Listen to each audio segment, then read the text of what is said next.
ਇੱਕ ਓੰਕਾਰ ਸਤਨਾਮ ਕਰਤਾ ਪੁਰਖ ਨਿਰਭਉ ਨਿਰਵੈਰ ਅਕਾਲ ਮੂਰਤ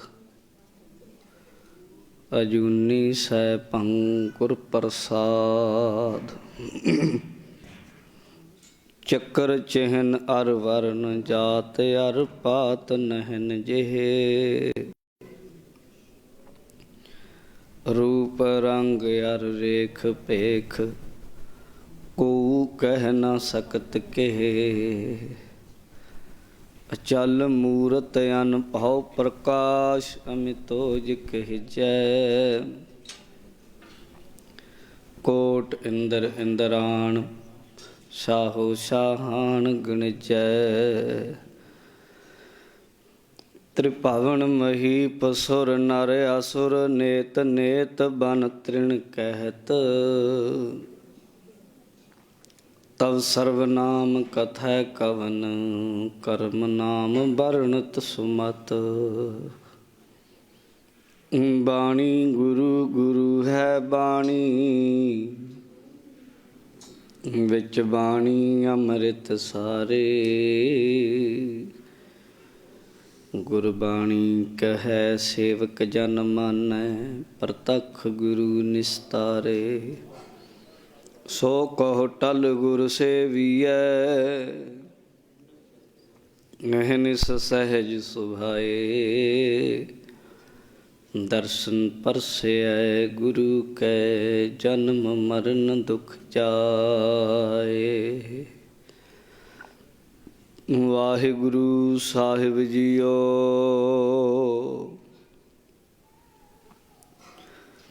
ਧਨਾਸਰੀ ਮਹੱਲਾ ਤੀਜਾ ਘਰ ਦੂਜਾ ਚੌਪਦੇ। ਇੱਕ ਓੰਕਾਰ ਸਤਿਗੁਰ ਪ੍ਰਸਾਦ।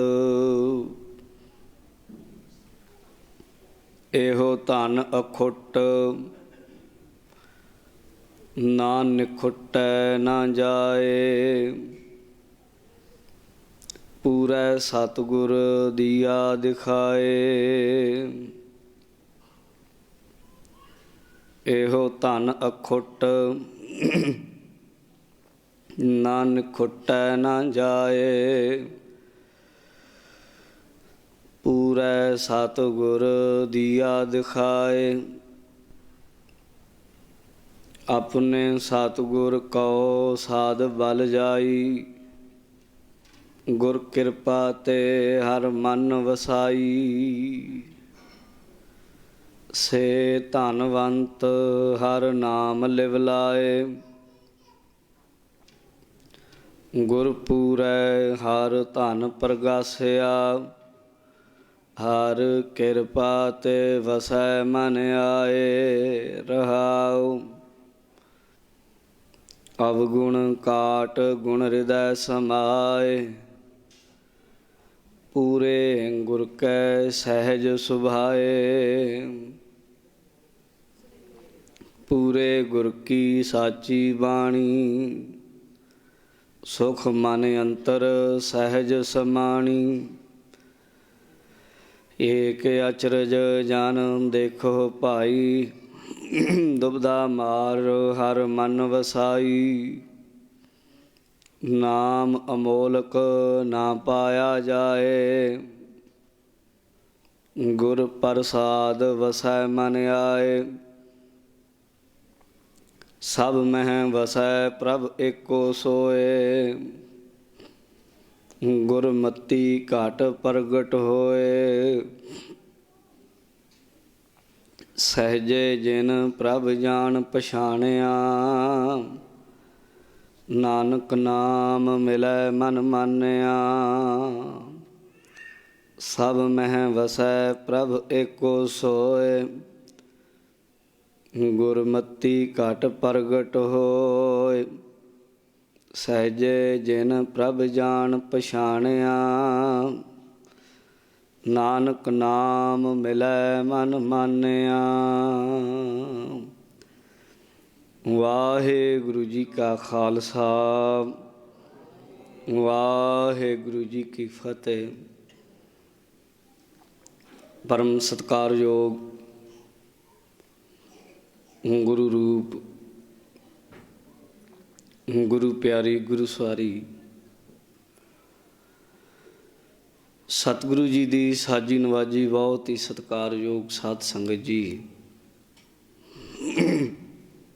ਆਪ ਜੀ ਅੱਜ ਬਾਦਸ਼ਾਹ ਦਰਵੇਸ਼, ਬਾਲੀਏ ਦੋ ਜਹਾਨ, ਕੁੱਲ ਦੁਨੀਆ ਦੇ ਮਾਲਕ,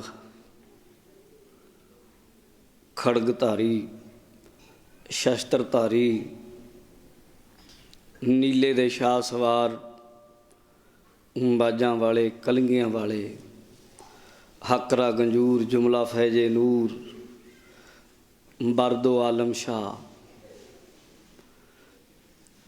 ਪੁੱਤਰਾਂ ਦੇ ਦਾਨੀ, ਸਰਬੰਸ ਦਾਨੀ, ਧੰਨ ਧੰਨ ਕਲਗੀਧਰ ਪਿਤਾ ਸਾਹਿਬ ਸ੍ਰੀ ਗੁਰੂ ਗੋਬਿੰਦ ਸਿੰਘ ਜੀ ਮਹਾਰਾਜ, ਉਸ ਮਰਦ ਅਗੰਮੜੇ ਦੇ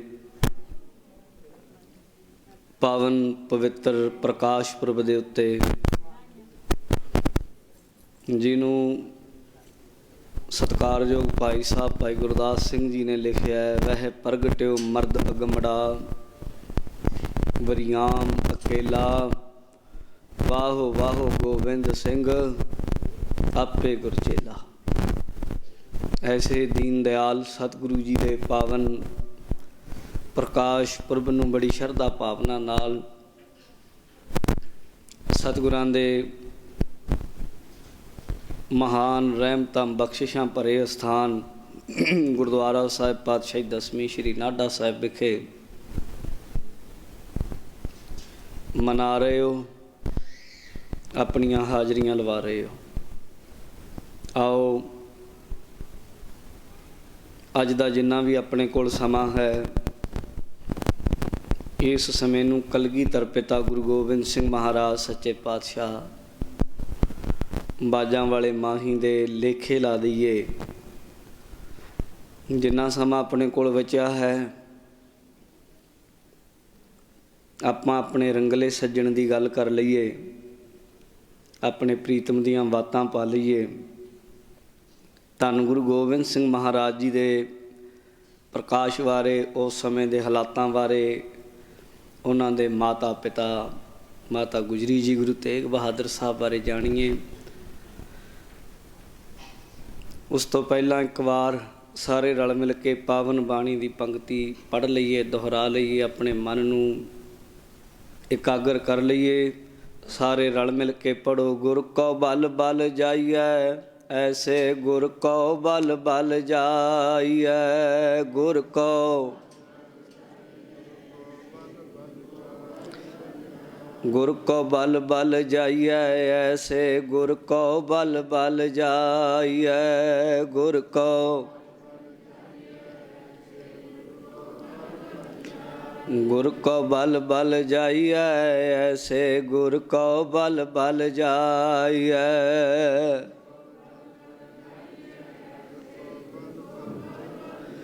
आप मुकुत मोह तारै, ऐसे गुर को बल बल जाइए। आप मुकुत मोह तारै, ऐसे गुर को बल बल जाइए। आप मुकुत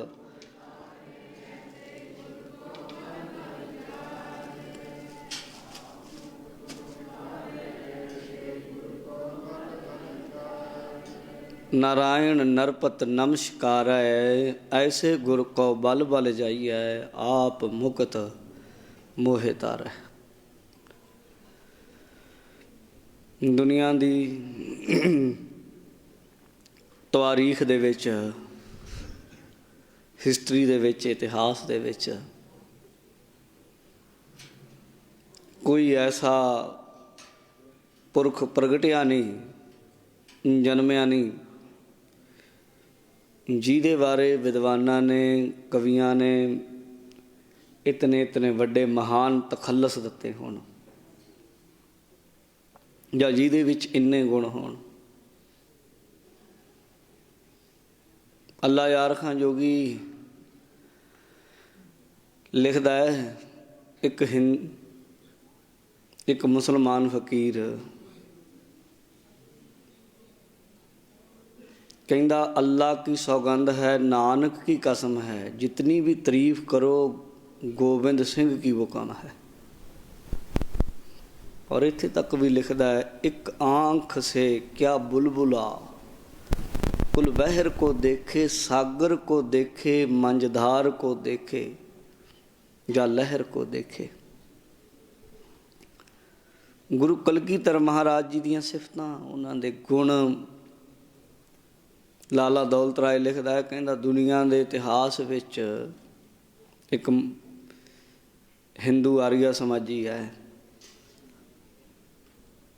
दुनिया के इतिहास विच गुरु गोबिंद सिंह महाराज का इतिहास इउं है जिवें आसमान पूरा तारियां दे नाल भरिआ ते उहदे विच चंद्रमा दी वखरी पहचान है ना,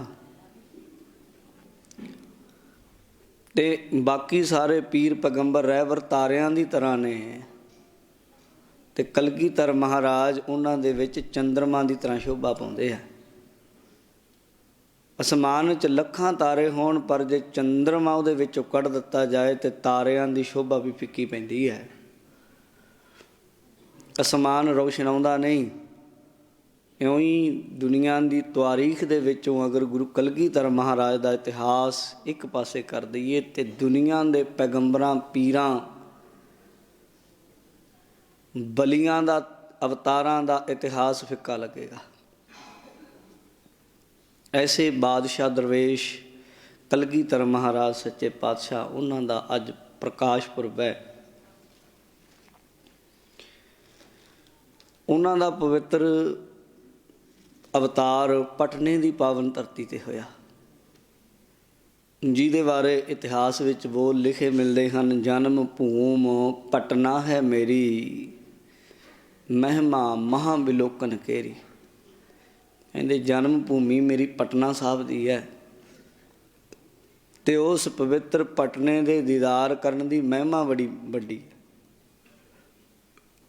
और गुरु कलगीधर महाराज दे अपने बोल अपने वचन हैं, तहीं प्रकाश हमारा भयो, पटना शहर विखै पव लयो।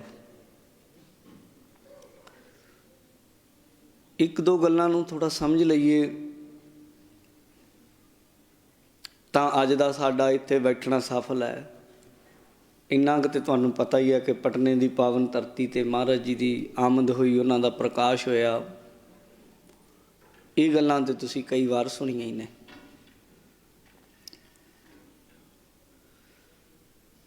पर यह भी पता लग जाना चाहिए गुरु तेग बहादुर साहब महाराज उस वेले पटना साहब किवें पहुँच गए।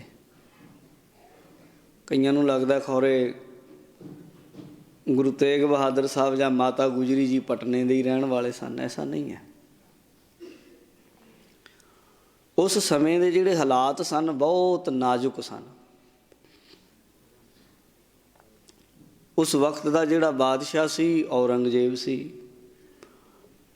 औरंगजेब बारे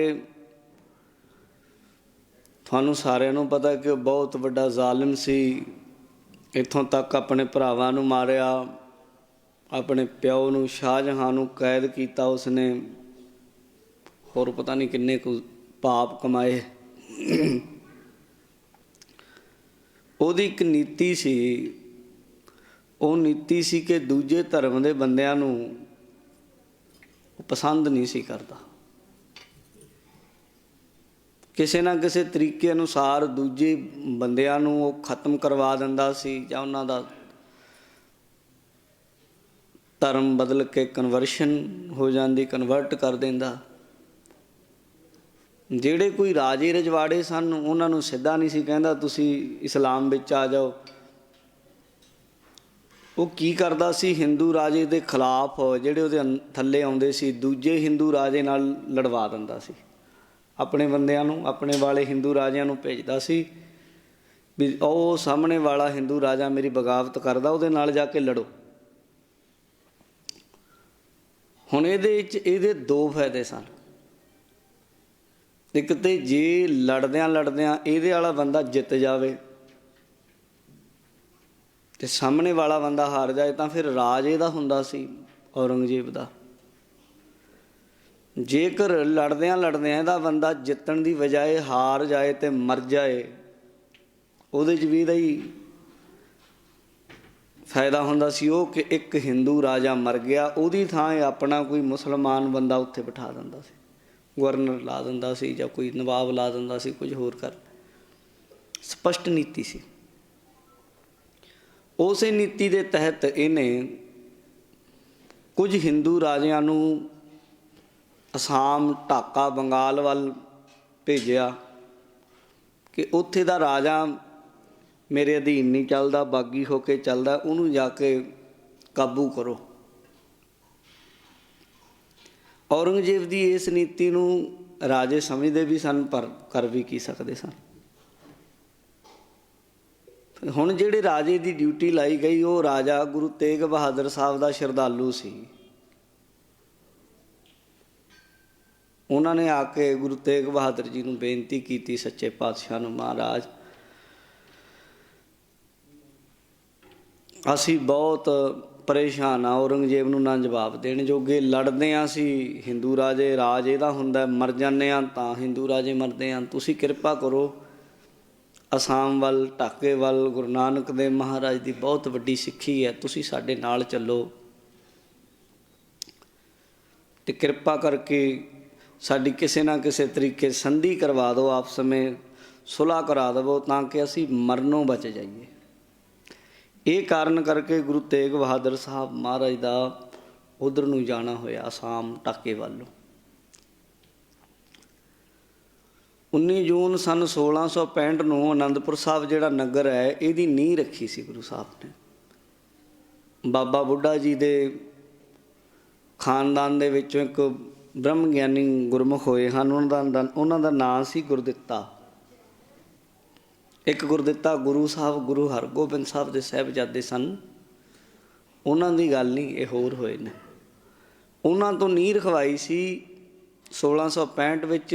ਅਨੰਦਪੁਰ ਸਾਹਿਬ ਦੀ ਉਸਾਰੀ ਦਾ ਕੰਮ ਸ਼ੁਰੂ ਕਰਵਾ ਕੇ ਗੁਰੂ ਜੀ ਪੰਜਾਬ ਤੋਂ ਆਪਣੇ ਪਰਿਵਾਰ ਸਮੇਤ ਚੱਲ ਪਏ ਸਨ। 1665 ਵਿੱਚ ਤਾਂ ਅਨੰਦਪੁਰ ਸਾਹਿਬ ਹੀ ਸਨ।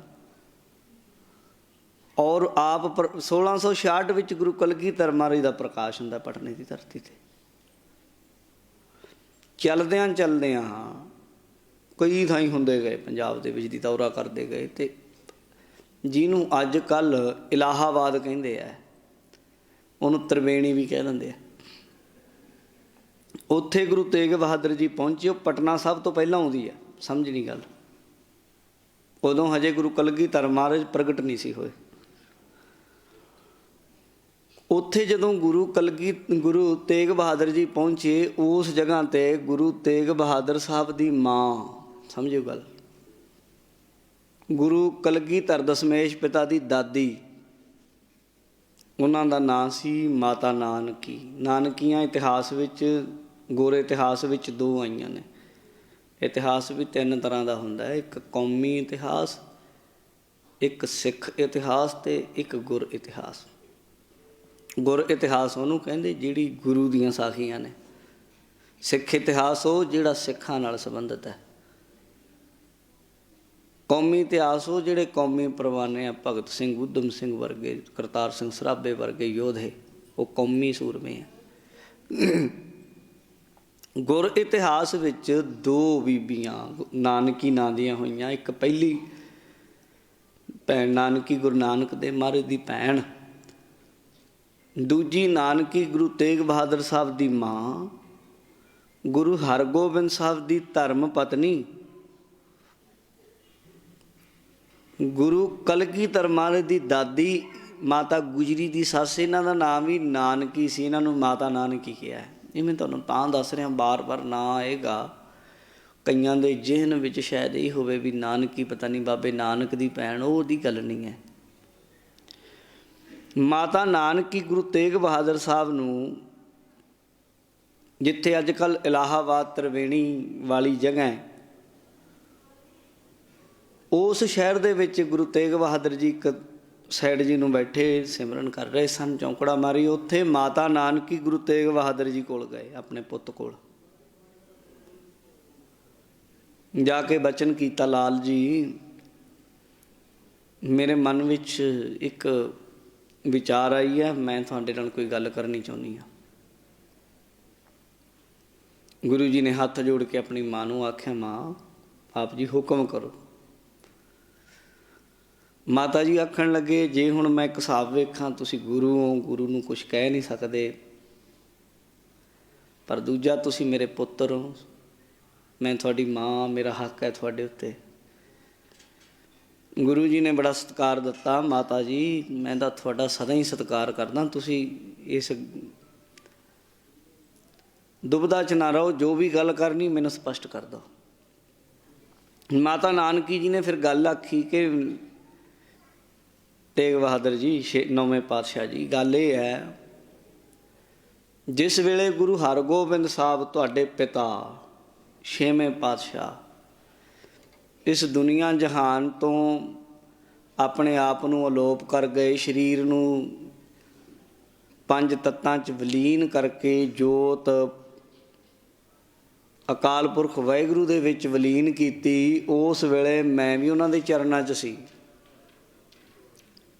ਮੈਂ ਉਹਨਾਂ ਨੂੰ ਬੇਨਤੀ ਕੀਤੀ ਸੀ ਵੀ ਮੈਨੂੰ ਵੀ ਨਾਲ ਹੀ ਲੈ ਚੱਲੋ, ਤੁਹਾਡੇ ਬਿਨਾਂ ਮੈਂ ਵੀ ਕੀ ਕਰਨਾ ਇਸ ਦੁਨੀਆ ਵਿੱਚ। ਪਰ ਉਦੋਂ ਮੈਨੂੰ ਉਹਨਾਂ ਨੇ ਇੱਕ ਬਚਨ ਕੀਤਾ ਸੀ, ਨਾਨਕੀ ਤੂੰ ਹਜੇ ਨਹੀਂ ਆਉਣਾ।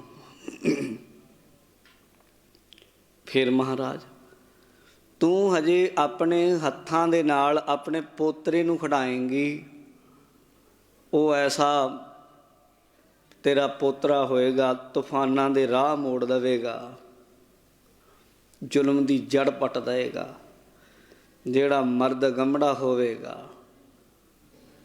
ਜਿਹੜਾ ਤੇਗਾਂ ਤਲਵਾਰਾਂ ਤੀਰਾਂ ਦਾ ਧਨੀ ਹੋਵੇਗਾ, ਤੂੰ ਉਹਨੂੰ ਆਪਣੀ ਗੋਦ 'ਚ ਖਿਡਾਵੇਂਗੀ।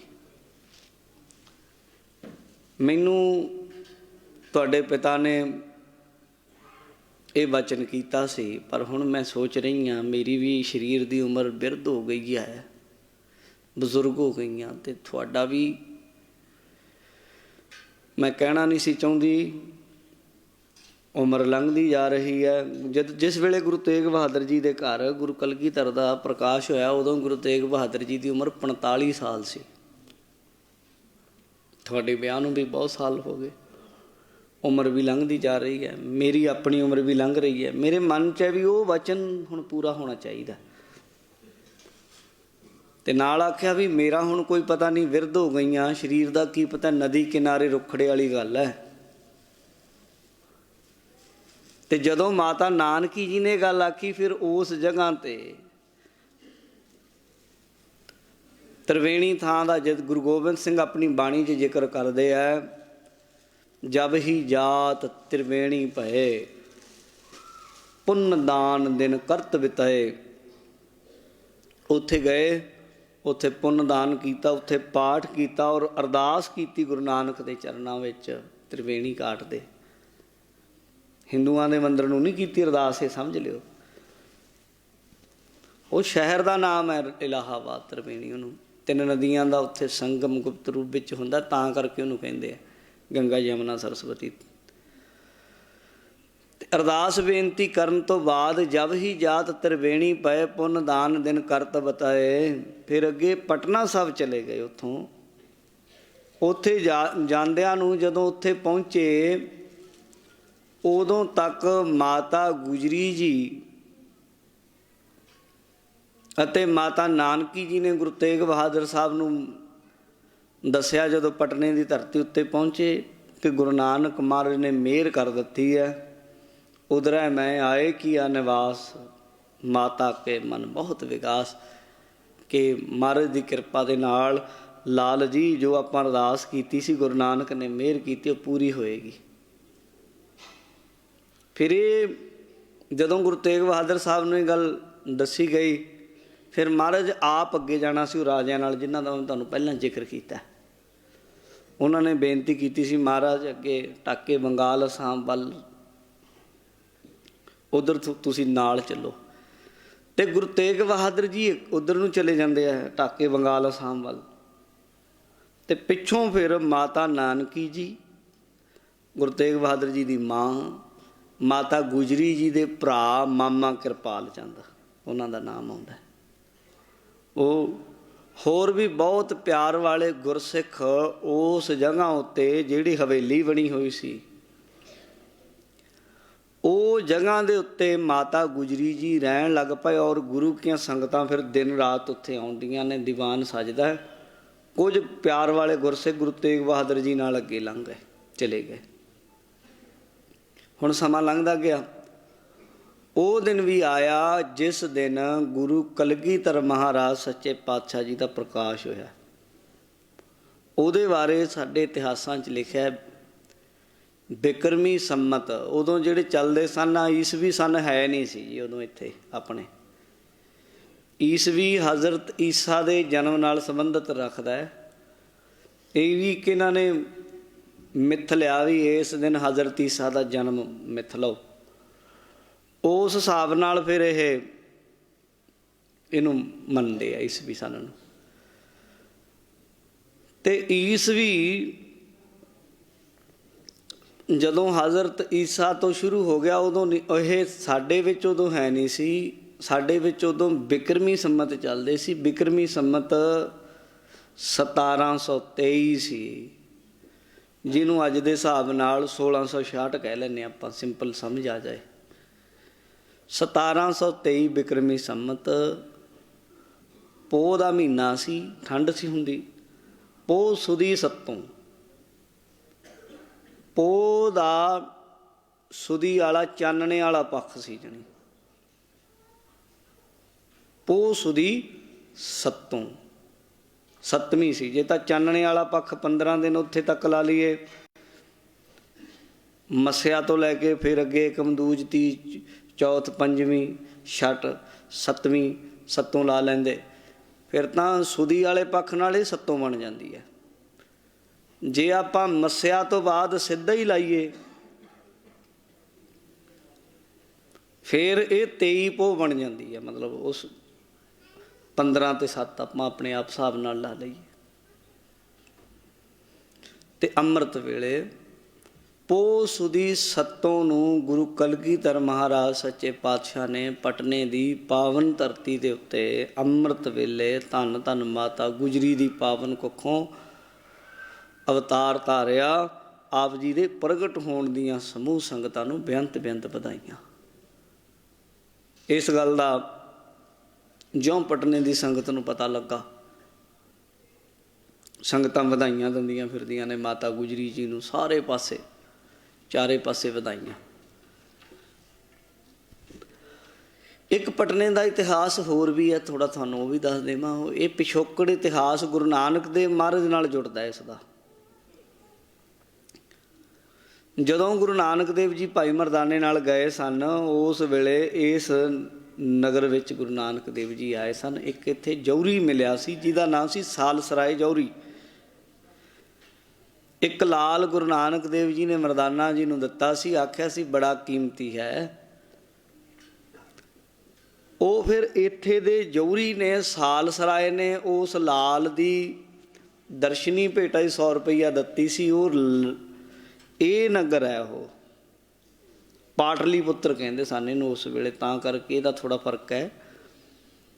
ਉਂਝ ਹੀ ਪਟਨਾ ਹੀ ਹੈ। ਫਿਰ ਇਹ ਸਾਲਸਰਾਏ ਜੌਹਰੀ ਦੀ ਹਵੇਲੀ ਸੀ, ਇੱਥੇ ਬਣਾਈ ਹੋਈ ਘਰ ਸੀ ਉਹਦਾ। ਬਾਅਦ ਵਿੱਚ ਸਾਲਸਰਾਏ ਜੌਹਰੀ ਦਾ ਜਿਹੜਾ ਨੌਕਰ ਸੀ ਭਾਈ ਅਧਰਕਾ ਸੀ ਉਹਦਾ ਨਾਂ, ਉਹਨੇ ਗੁਰੂ ਨਾਨਕ ਦੇਵ ਜੀ ਦੀ ਬਹੁਤ ਵੱਡੀ ਸੇਵਾ ਕੀਤੀ ਸੀ। ਉਹਨੂੰ ਪਟਨੇ ਦਾ ਆਗੂ, ਮੁਖੀਆ, ਪ੍ਰਚਾਰਕ, ਗੁਰਮੁਖ ਦੀ ਪਦਵੀ ਦੇ ਕੇ ਗੁਰੂ ਜੀ ਅੱਗੇ ਚੱਲ ਗਏ ਸਨ। ਉਦੋਂ ਤੋਂ ਪਟਨੇ ਦੀ ਧਰਤੀ ਉੱਤੇ ਗੁਰਮਤਿ ਦੇ ਪ੍ਰਚਾਰ ਦੇ ਲਈ ਧਰਮਸ਼ਾਲਾ ਆਰੰਭ ਸੀ ਗੁਰੂ ਨਾਨਕ ਦੇਵ ਜੀ ਦੇ ਸਮੇਂ ਤੋਂ। ਤਦੇ ਗੁਰੂ ਤੇਗ ਬਹਾਦਰ ਮਹਾਰਾਜ ਦੇ ਹੁਕਮਨਾਮੇ ਮਿਲਦੇ ਆ, ਪਟਨਾ ਗੁਰੂ ਕਾ ਘਰ ਹੈ, ਇਹ ਵਚਨ ਹੈ। ਤਾਂ ਉਸੇ ਹਵੇਲੀ ਵਿੱਚ ਜਾ ਕੇ ਗੁਰੂ ਤੇਗ ਬਹਾਦਰ ਜੀ ਮਹਾਰਾਜ ਠਹਿਰੇ। ਉਸੇ ਪਾਵਨ ਸਥਾਨ 'ਤੇ ਜਿਹਨੂੰ ਅੱਜ ਤਖਤ ਸ਼੍ਰੀ ਹਰਿਮੰਦਰ ਜੀ ਪਟਨਾ ਸਾਹਿਬ ਆਪਾਂ ਕਹਿੰਦੇ ਹਾਂ ਨਾ, ਇਹ ਪਹਿਲਾਂ ਹਵੇਲੀ ਨੌਵਾਂ ਸਥਾਨ ਸੀ ਗੰਗਾ ਨਦੀ ਦੇ ਕੰਢੇ ਦੇ ਉੱਤੇ। ਉਸ ਜਗ੍ਹਾ ਉੱਤੇ ਗੁਰੂ ਕਲਗੀਧਰ ਮਹਾਰਾਜ ਦਾ ਪ੍ਰਕਾਸ਼ ਹੋਇਆ ਅਤੇ ਉਹ ਥਾਂ ਅੱਜ ਤਖਤ ਸ਼੍ਰੀ ਹਰਿਮੰਦਰ ਜੀ ਪਟਨਾ ਸਾਹਿਬ ਦੇ ਨਾਂ ਨਾਲ ਜਾਣੀ ਜਾਂਦੀ ਹੈ, ਦੁਨੀਆ ਵਿੱਚ ਪ੍ਰਸਿੱਧ ਆ। ਔਰ ਖਾਲਸਾ ਪੰਥ ਦਾ ਦੂਸਰਾ ਤਖਤ ਹੈ ਉਹ। ਪਹਿਲਾ ਸ਼੍ਰੀ ਅਕਾਲ ਤਖਤ ਸਾਹਿਬ, ਦੂਸਰਾ ਸ਼੍ਰੀ ਪਟਨਾ ਸਾਹਿਬ। ਹੁਣ ਗੁਰੂ ਕਲਗੀਧਰ ਮਹਾਰਾਜ ਦਾ ਪ੍ਰਕਾਸ਼ ਪਟਨਾ ਸਾਹਿਬ ਵਿਖੇ ਹੋਇਆ। ਸੰਗਤਾਂ ਨੇ ਵਧਾਈਆਂ ਦਿੱਤੀਆਂ ਨੇ, ਚਾਅ ਚੜ੍ਹ ਗਿਆ। ਉੱਥੇ ਇੱਕ ਦੋ ਘਟਨਾਵਾਂ ਬੜੀਆਂ ਮਹਾਰਾਜ ਦੀਆਂ ਇਤਿਹਾਸ ਨਾਲ ਸੰਬੰਧਿਤ ਰੌਚਕ ਹਨ ਜੀ, ਉਹਨਾਂ ਨੂੰ ਆਪਾਂ ਸਮਝ ਲਈਏ ਤਾਂ ਬੜਾ ਚੰਗਾ। ਕੁਝ ਐਸੇ ਵਾਕਿਆਤ ਮਹਾਰਾਜ ਦੇ ਬਚਪਨ ਦੇ ਹੈ ਜਿਹੜੇ ਬੜੇ ਅਨੋਖੇ ਆ। ਇੱਕ ਮੁਸਲਮਾਨ ਫਕੀਰ ਜਿਹਦਾ ਨਾਂ ਇਤਿਹਾਸ ਵਿੱਚ ਸ਼ਾਹ ਭੀਖ ਵੀ ਆਉਂਦਾ, ਭੀਖਮ ਸ਼ਾਹ ਵੀ ਲਿਖਿਆ ਕਈਆਂ 'ਚ, ਕਈਆਂ ਨੇ ਭੀਖਨ ਸ਼ਾਹ ਬੋਲਿਆ ਉਹਨੂੰ। ਜਿਹੜੀ ਆਮ ਜਿਹੜੇ ਆਪਣੇ ਸ਼ਰਧਾਲੂ ਪ੍ਰੇਮੀ ਹੈ ਉਹ ਭੀਖਮ ਸ਼ਾਹ ਫਕੀਰ ਕਰਕੇ ਜਾਣਦੇ ਹੈ। ਭੀਖਮ ਸ਼ਾਹ ਜਿਹੜਾ ਫਕੀਰ ਹੈ ਇਹਦੇ ਬਾਰੇ ਇੰਨਾ ਕੁ ਜ਼ਰੂਰ ਜਾਣ ਲਓ ਵੀ ਇਹ ਕੋਈ ਆਮ ਮੰਗਤਾ ਬੰਦਾ ਨਹੀਂ ਸੀ, ਵੀ ਉੱਦਾਂ ਥਾਂ ਗਲੀਆਂ ਤੋਂ ਮੰਗਦਾ ਫਿਰਦਾ ਸੀ, ਇੱਦਾਂ ਦਾ ਬੰਦਾ ਨਹੀਂ ਸੀ ਇਹ। ਸਮਝੇ ਗੱਲ? ਇਹ ਸੈਯਦ ਘਰਾਣੇ ਨਾਲ ਸੰਬੰਧਿਤ ਸੀ, ਸੈਯਦ ਨਾਲ। ਸੈਯਦ ਘਰਾਣਾ ਉਹ ਹੈ ਜਿਹਦੇ ਬਾਰੇ ਮੁਸਲਮਾਨਾਂ ਵਿੱਚ ਇਹ ਮਾਨਤ ਹੈ, ਉਹਨਾਂ ਦਾ ਮੰਨਣਾ ਹੈ ਵੀ ਪੈਗੰਬਰ ਸਾਹਿਬ ਜੋ ਮੁਸਲਮਾਨਾਂ ਦੇ ਆਖਰੀ ਨਬੀ ਹੋਏ ਹੈ ਸੱਲੱਲਾਹੁ ਅਲੈਹਿ ਵਸੱਲਮ, ਜਿਨ੍ਹਾਂ ਨੂੰ ਕਹਿੰਦੇ ਆ ਹਜ਼ਰਤ ਮੁਹੰਮਦ ਸਾਹਿਬ, ਉਹ ਪੈਗੰਬਰ ਦੀ ਜਿਹੜੀ ਅੱਗੇ ਕੁਲ ਚੱਲਦੀ ਆ, ਖਾਨਦਾਨ ਚੱਲਦਾ, ਉਹ ਸੈਯਦ ਘਰਾਣੇ ਹੈ। ਅਤੇ ਮੁਸਲਮਾਨਾਂ ਦੇ ਵਿੱਚ ਉਹਨਾਂ ਦਾ ਬਹੁਤ ਜ਼ਿਆਦਾ ਸਤਿਕਾਰ ਹੈ, ਬਹੁਤ ਵੱਡਾ। ਇਹ ਪੀਰ ਭੀਖਮ ਸ਼ਾਹ ਪੰਜਾਬ ਤੋਂ ਚੱਲ ਕੇ ਆਇਆ, ਕੋਈ ਆਮ ਮੰਗਤਾ ਫਕੀਰ ਨਹੀਂ ਵੀ ਲੋਕਾਂ ਤੋਂ ਪੈਸੇ ਇਕੱਠੇ ਕਰਦਾ ਫਿਰਦਾ। ਮੁਸਲਮਾਨਾਂ ਦੇ ਵਿੱਚ ਇਹਦੀ ਬਹੁਤ ਪ੍ਰਸਿੱਧੀ ਹੈ, ਖਿਆਤੀ ਹੈ। ਇੱਕ ਵਾਰ ਦਾ ਵਾਕਿਆ ਤਾਂ ਐਸਾ ਵੀ ਆਉਂਦਾ ਹੈ, ਲਿਖਿਆ ਮਿਲਦਾ ਗ੍ਰੰਥਾਂ ਵਿੱਚ, ਕਿ ਕਿਸੇ ਬੰਦੇ ਨੂੰ ਸਜ਼ਾ ਹੋ ਗਈ ਸੀ, ਮੌਤ ਦੀ ਸਜ਼ਾ। ਉਹਨੂੰ ਫੜ ਕੇ ਸੂਬੇਦਾਰ ਕੋਲ ਲਿਜਾ ਰਹੇ ਸਨ। ਰਸਤੇ ਵਿੱਚ ਜਿੱਥੇ ਭੀਖਮ ਸ਼ਾਹ ਫਕੀਰ ਰਹਿੰਦਾ ਸੀ, ਸਵੇਰ ਵੇਲੇ ਉੱਥੋਂ ਦੀ ਲੰਘਣ ਲੱਗੇ ਅਤੇ ਭੀਖਮ ਸ਼ਾਹ ਫਕੀਰ ਆਪਣੇ ਦਰਵਾਜ਼ੇ ਦੇ ਬਾਹਰ ਖੜ੍ਹਾ ਸੀ। ਉਹ ਗੁਨਾਹਗਾਰ ਨੂੰ ਫੜ ਕੇ ਲਿਜਾ ਰਹੇ ਸਨ। ਉਹਨੇ ਭੀਖਮ ਸ਼ਾਹ ਫਕੀਰ ਨੂੰ ਸਲਾਮ ਕੀਤੀ ਅਤੇ ਭੀਖਮ ਸ਼ਾਹ ਫਕੀਰ ਨੇ ਉਹਦੇ ਲਈ ਇਹ ਗੱਲ ਆਖੀ ਕਿ ਰੱਬ ਤੇਰੇ 'ਤੇ ਖੈਰ ਕਰੇ, ਤੇਰੇ ਸਾਰੇ ਗੁਨਾਹ ਮਾਫ਼ ਕਰੇ ਪਰਮਾਤਮਾ, ਤੈਨੂੰ ਸੱਚ ਦਾ ਰਾਹ ਦੱਸੇ। ਇੰਨੀ ਗੱਲ ਆਖੀ ਸੀ। ਅਤੇ ਜਿਸ ਵੇਲੇ ਉਸ ਬੰਦੇ ਨੂੰ, ਗੁਨਾਹਗਾਰ ਨੂੰ, ਮੁਸਲਮਾਨਾਂ ਦੇ ਨਵਾਬ ਕੋਲ ਪੇਸ਼ ਕੀਤਾ ਕਿ ਬੰਦੇ ਨੇ ਇੰਨੇ ਗੁਨਾਹ ਕੀਤੇ, ਇਹਨੂੰ ਸੂਲੀ ਚਾੜ੍ਹ ਦੇਣਾ ਚਾਹੀਦਾ, ਇਹਨੂੰ ਫਾਂਸੀ ਦੇਣੀ ਚਾਹੀਦੀ ਹੈ, ਉਹਨੇ ਆਖਿਆ ਵੀ ਕੋਈ ਹੋਰ ਚੱਜ ਦਾ ਕੰਮ ਹੈ ਇਹਦੀ ਜ਼ਿੰਦਗੀ 'ਚ? ਕਹਿੰਦੇ ਜੀ ਹੋਰ ਤਾਂ ਕੋਈ ਨਹੀਂ ਚੱਜ ਦਾ ਕੰਮ ਇਹਨੇ ਕੀਤਾ ਹੀ ਨਹੀਂ, ਕੋਈ ਇੱਕ ਅੱਧਾ। ਕਹਿੰਦੇ ਨਾ ਜੀ, ਬਸ ਇੰਨੀ ਗੱਲ ਹੈ ਵੀ ਆਉਂਦੇ ਆਉਂਦੇ ਭੀਖਮ ਸ਼ਾਹ ਫਕੀਰ ਨੇ ਇਹਦੇ ਲਈ ਦੁਆ ਕੀਤੀ ਸੀ। ਉਸ ਰੱਬੀ ਸੰਤ ਨੇ, ਉਹਨੇ ਆਖਿਆ ਸੀ ਰੱਬ ਤੇਰੇ ਗੁਨਾਹ ਮਾਫ਼ ਕਰੇ ਅਤੇ ਤੈਨੂੰ ਅੱਗੇ ਗੁਨਾਹਾਂ ਤੋਂ ਬਚਾ ਕੇ ਸੱਚ ਦੇ ਰਾਹ 'ਤੇ ਚੱਲਣ ਦੀ ਤੌਫੀਕ ਅਤਾ ਫਰਮਾਏ। ਇੰਨੀ ਗੱਲ ਹੋਈ ਸੀ, ਇਹਦੀ ਸਲਾਮਤੀ ਲਈ ਗੱਲ ਕੀਤੀ ਸੀ। ਉਸ ਵੇਲੇ ਨਵਾਬ ਨੇ, ਸਰਹੰਦ ਦਾ ਸੀ ਉਦੋਂ ਜਿਹੜਾ ਵੀ ਸੀ, ਉਹਨੇ ਆਖਿਆ ਜੇ ਭੀਖਮ ਸ਼ਾਹ ਫਕੀਰ ਨੇ ਰੱਬ ਅੱਗੇ ਅਰਦਾਸ ਕਰ ਦਿੱਤੀ ਵੀ ਇਹਦੇ ਗੁਨਾਹ ਮਾਫ਼ ਕਰ ਦਿਓ, ਅਤੇ ਫਿਰ ਇਹਦੇ ਗੁਨਾਹ ਸੱਚੀ ਮਾਫ਼ ਹੋ ਗਏ। ਜਿਹਨੂੰ ਭੀਖਮ ਸ਼ਾਹ ਨੇ ਮਾਫ਼ ਕਰ ਦਿੱਤਾ ਉਹਨੂੰ ਆਪਾਂ ਸਜ਼ਾ ਨਹੀਂ ਦੇ ਸਕਦੇ, ਇਹਨੂੰ ਛੱਡ ਦਿਓ।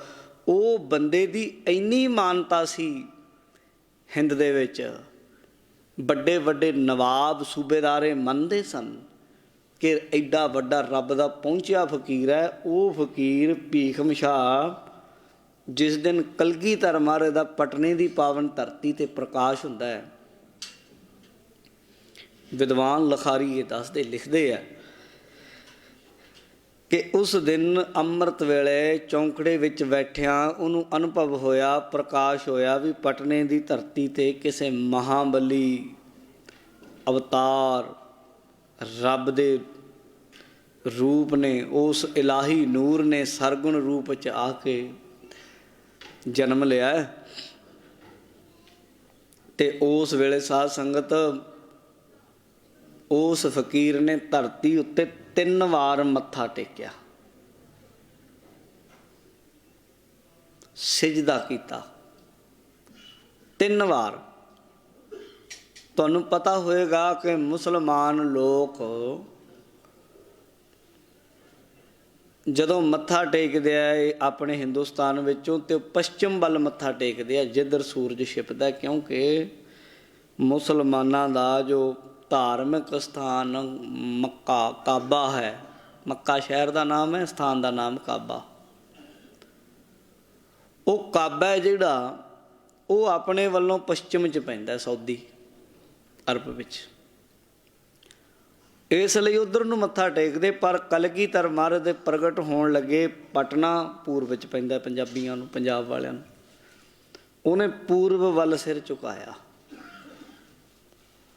ਸਹਿਜੇ ਜੇ ਉਹਦੇ ਨਾਲ ਦੇ ਜਿਹੜੇ ਚੇਲੇ ਸਨ, ਕਿਉਂਕਿ ਐਡਾ ਵੱਡਾ ਸੰਤ ਸੀ, ਫਕੀਰ ਸੀ, ਦੁਨੀਆ ਪੂਜਦੀ ਸੀ, ਉਹਨਾਂ ਨੇ ਭੀਖਮ ਸ਼ਾਹ ਨੂੰ ਪੁੱਛਿਆ, ਸੰਤ ਜੀ ਕਿ ਤੁਸੀਂ ਤਾਂ ਦੁਨੀਆ ਨੂੰ ਮਰਿਆਦਾ ਸਿਖਾਉਣੀ ਹੈ, ਲੋਕਾਂ ਨੂੰ ਤੁਸੀਂ ਹਮੇਸ਼ਾ ਦੱਸਦੇ ਰਹਿੰਦੇ ਹੋ ਵੀ ਸੁਨਨਤ ਇਹ ਹੈ ਇਸਲਾਮ ਦੀ, ਤੁਸੀਂ ਅੱਜ ਗਲਤ ਕੰਮ ਕਰ ਦਿੱਤਾ। ਉਹ ਇਹ ਕਿ ਤੁਸੀਂ ਪੂਰਬ ਵੱਲ ਸਿਰ ਝੁਕਾਇਆ। ਇੱਧਰ ਤੇ ਹਿੰਦੂ ਮੱਥਾ ਟੇਕਦੇ ਆ, ਸਵੇਰ ਹੁੰਦਿਆਂ ਨੂੰ ਹਿੰਦੂ ਲੋਕ ਸੂਰਜ ਵੱਲ ਨੂੰ ਨਮਸਕਾਰਾਂ ਕਰਦੇ, ਤੁਸੀਂ ਅੱਜ 3 ਵਾਰੀ ਮੱਥਾ ਟੇਕਿਆ, ਇਹ ਕੀ ਗੱਲ ਬਣੀ? ਉਸ ਵੇਲੇ ਭੀਖਮ ਸ਼ਾਹ ਫਕੀਰ ਨੇ ਗੱਲ ਆਖੀ, ਆਪਾਂ ਪੱਛਮ 'ਚ ਮੱਥਾ ਇਸ ਕਰਕੇ ਟੇਕਦੇ ਹਾਂ, ਸਿਜਦਾ ਇਸ ਕਰਕੇ ਕਰਦੇ ਹਾਂ ਉੱਧਰ ਨੂੰ ਕਿ ਉੱਧਰ ਰੱਬ ਦਾ ਘਰ ਹੈ। ਕਹਿੰਦੇ ਹਾਂ। ਕਹਿੰਦਾ ਪਰ ਹੁਣ ਪੂਰਬ ਵਿੱਚ ਇਸ ਕਰਕੇ ਸਿਜਦਾ ਕੀਤਾ, ਉਹ ਘਰ ਦਾ ਮਾਲਕ ਖੁਦ ਰੱਬ ਪੂਰਬ ਵਿੱਚ ਪ੍ਰਗਟ ਹੋ ਗਿਆ। ਉਹ ਪੂਰਬ ਦੀ ਧਰਤੀ ਦੇ ਉੱਤੇ ਪਟਨੇ ਦੇ ਨਗਰ ਨੂੰ ਨਾ ਰੰਗ ਭਾਗ ਲਾਏ, ਅਤੇ ਉਹ ਆਪ ਅਵਤਾਰ ਧਾਰ ਕੇ ਮਨੁੱਖੀ ਜਾਮੇ 'ਚ ਆ ਗਿਆ। ਅਤੇ ਇਸ ਕਰਕੇ ਹੁਣ ਤੁਸੀਂ ਦੱਸੋ, ਮੈਂ ਘਰ ਨੂੰ ਮੱਥਾ ਟੇਕਾਂ, ਘਰ ਦੇ ਮਾਲਕ ਨੂੰ ਮੱਥਾ ਟੇਕਾਂ? ਉਸ ਵੇਲੇ ਫਿਰ ਉਹ ਚੀਲੇ ਤਾਂ ਚੁੱਪ ਕਰ ਗਏ। ਉਸ ਫਕੀਰ ਭੀਖਮ ਸ਼ਾਹ ਨੇ ਆਖਿਆ ਕਿ ਮੈਂ ਛੇਤੀ ਦੇਣੇ ਹੁਣ ਜਾਣਾ ਚਾਹੁੰਦਾ, ਮੈਂ ਜਾ ਕੇ ਦਰਸ਼ਨ ਕਰਾਂ। ਜ਼ਿੰਦਗੀ ਦਾ ਕੀ ਪਤਾ ਹੈ, ਅਗਲੇ ਸਾਹਾਂ ਦਾ ਕੀ ਪਤਾ ਹੈ, ਆਉਣ ਕਿ ਨਾ ਆਉਣ, ਮੈਂ ਜਾ ਕੇ ਦਰਸ਼ਨ ਕਰਾਂ, ਦੀਦਾਰ ਕਰਾਂ। ਉਹਦੇ ਨਾਲ 2 ਦੇ ਚੇਲੇ ਹੋਰ ਚੱਲ ਪਏ। ਉਹਨਾਂ ਟਾਈਮਾਂ ਵਿੱਚ ਨਾ ਕੋਈ ਜਹਾਜ਼ ਸੀ, ਨਾ ਕੋਈ ਟ੍ਰੇਨ ਸੀ, ਨਾ ਕੋਈ ਬੱਸਾਂ ਗੱਡੀਆਂ ਸਨ, ਇਹ ਸਾਧਨ ਤਾਂ ਹੈ ਨਹੀਂ ਸਨ। ਜਾਂ ਤਾਂ ਬੰਦੇ ਘੋੜਿਆਂ 'ਤੇ ਟਾਂਗਿਆਂ 'ਤੇ ਜਾਂਦੇ ਸਨ, ਪੈਦਲ ਚੱਲਦੇ ਸਨ, ਜਾਂ ਫਿਰ ਰੇਹੜੇ ਗੱਡਿਆਂ 'ਤੇ ਜਾਂਦੇ ਸਨ। ਉਹਨਾਂ ਟਾਈਮਾਂ ਵਿੱਚ ਪਟਨਾ ਸਾਹਿਬ ਉਹ ਬੰਦਾ ਪਹੁੰਚਿਆ। ਦੇਖੋ ਤੁਸੀਂ, ਆਪਾਂ ਤਾਂ ਹੁਣ ਵੀ ਕਈ ਬੰਦੇ ਸਾਡੇ 'ਚ ਇੱਦਾਂ ਦੇ ਹੋਣਗੇ ਜਿਹੜੇ ਪਟਨਾ ਸਾਹਿਬ ਨਹੀਂ ਗਏ, ਹਾਲਾਂਕਿ ਜੇ ਟ੍ਰੇਨ 'ਚ ਬੈਠੋ ਤਾਂ 24-25 ਘੰਟਿਆਂ 'ਚ ਪਹੁੰਚਦਾ ਕਰ ਦਿੰਦੀ ਹੈ। ਜਹਾਜ਼ 'ਚ ਬੈਠੋ, ਇੱਥੋਂ ਚੜ੍ਹੋ, 2 ਘੰਟਿਆਂ 'ਚ ਪਟਨਾ ਸਾਹਿਬ ਪਹੁੰਚ ਜਾਓਗੇ। ਜਿਹੜੀ ਸਵੇਰ ਨੂੰ ਜਾਓ, ਸ਼ਾਮ ਨੂੰ ਮੱਥਾ ਟੇਕ ਕੇ ਵਾਪਸ ਆ ਸਕਦੇ ਹੋ, ਇੰਨੀਆਂ ਸੁਵਿਧਾਵਾਂ ਨੇ। ਬੱਸਾਂ ਜਾਂਦੀਆਂ ਨੇ, ਲੋਕ ਫਰੀ ਲੈ ਕੇ ਜਾਂਦੇ ਆ, ਖਰਚਾ ਵੀ ਲੋਕ ਆਪ ਕਰਦੇ ਆ ਵੀ ਸਾਡੇ ਨਾਲ ਚੱਲੋ ਬਸ। ਇੰਨਾ ਕੁਝ ਹੋਣ ਦੇ ਬਾਵਜੂਦ ਵੀ ਸਾਡੇ ਵਿੱਚੋਂ ਕੋਈ ਸਿੱਖ ਇੱਦਾਂ ਦੇ ਹੋਣਗੇ ਜਿਹੜੇ ਕਦੇ ਪਟਨਾ ਸਾਹਿਬ ਨਹੀਂ ਗਏ, ਹਾਲਾਂਕਿ ਤਖਤ ਹੈ ਸਾਡਾ। ਪਰ ਦੇਖੋ ਉਸ ਮੁਸਲਮਾਨ ਫਕੀਰ ਨੂੰ ਕੀ ਮਿਲਣਾ ਸੀ ਉੱਥੋਂ, ਕਿੱਡੀ ਸ਼ਰਧਾ ਸੀ। ਉਹਨਾਂ ਟਾਈਮਾਂ 'ਚ ਜਦੋਂ ਆਮ ਸਾਧਨ ਨਹੀਂ ਸਨ, ਪੈਦਲ ਜਾਣਾ ਜਾਂ ਗੱਡੇ ਰੇਹੜੇ 'ਤੇ ਜਾਣਾ ਜਾਂ ਘੋੜੇ ਦੀ ਸਵਾਰੀ ਰੱਥ ਦੀ ਕਰਨੀ, ਕਈ ਦਿਨਾਂ ਦਾ ਲੰਮਾ ਸਫ਼ਰ ਤੈਅ ਕਰਦਾ, ਦਿਨ 'ਚ ਚੱਲਣਾ, ਰਾਤ ਨੂੰ ਵਿਸ਼ਰਾਮ ਕਰਨਾ, ਦਿਨ 'ਚ ਚੱਲਣਾ, ਅਤੇ ਉਹ ਪਟਨਾ ਸਾਹਿਬ ਪਹੁੰਚ ਗਿਆ। ਸਾਧ ਸੰਗਤ, ਜਿਸ ਜਗ੍ਹਾ ਗੁਰੂ ਕਲਗੀਧਰ ਮਹਾਰਾਜ ਜੀ ਦਾ ਪ੍ਰਕਾਸ਼ ਹੋਇਆ, ਉਸ ਘਰ ਦੇ ਬਾਹਰ ਦਰਵਾਜ਼ੇ 'ਚ ਵਿਹੜੇ 'ਚ ਜਾ ਕੇ ਬੈਠ ਗਿਆ।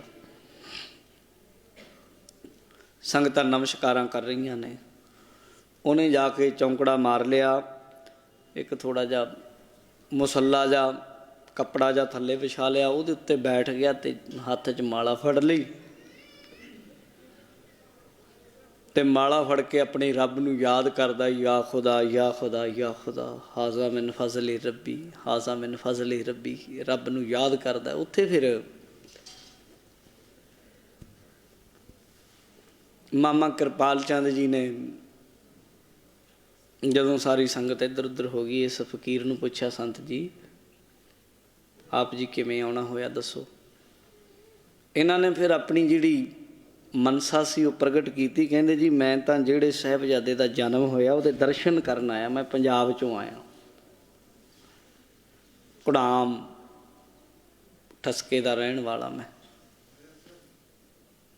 मामा कृपाल चंद जी ने जाके गल की गुरु कलगीधर जी की दादी माता नानकी नाल, माता गुजरी नाल। उन्होंने अगों ये गल आखी कि ठंड बड़ी है, तुहानूं भी पता है, हजे आपां साहिबजादे नूं बाहर भी नहीं कढ़िया, हजे किसी नूं भी मिलाया नहीं, घर दे जी हजे कोल आउंदे आ, और इन्हां दे पिता गुरु तेग बहादुर जी भी हजे तक इत्थे आए नहीं, उन्हां भी अपने साहिबजादे नूं वेख्या नहीं।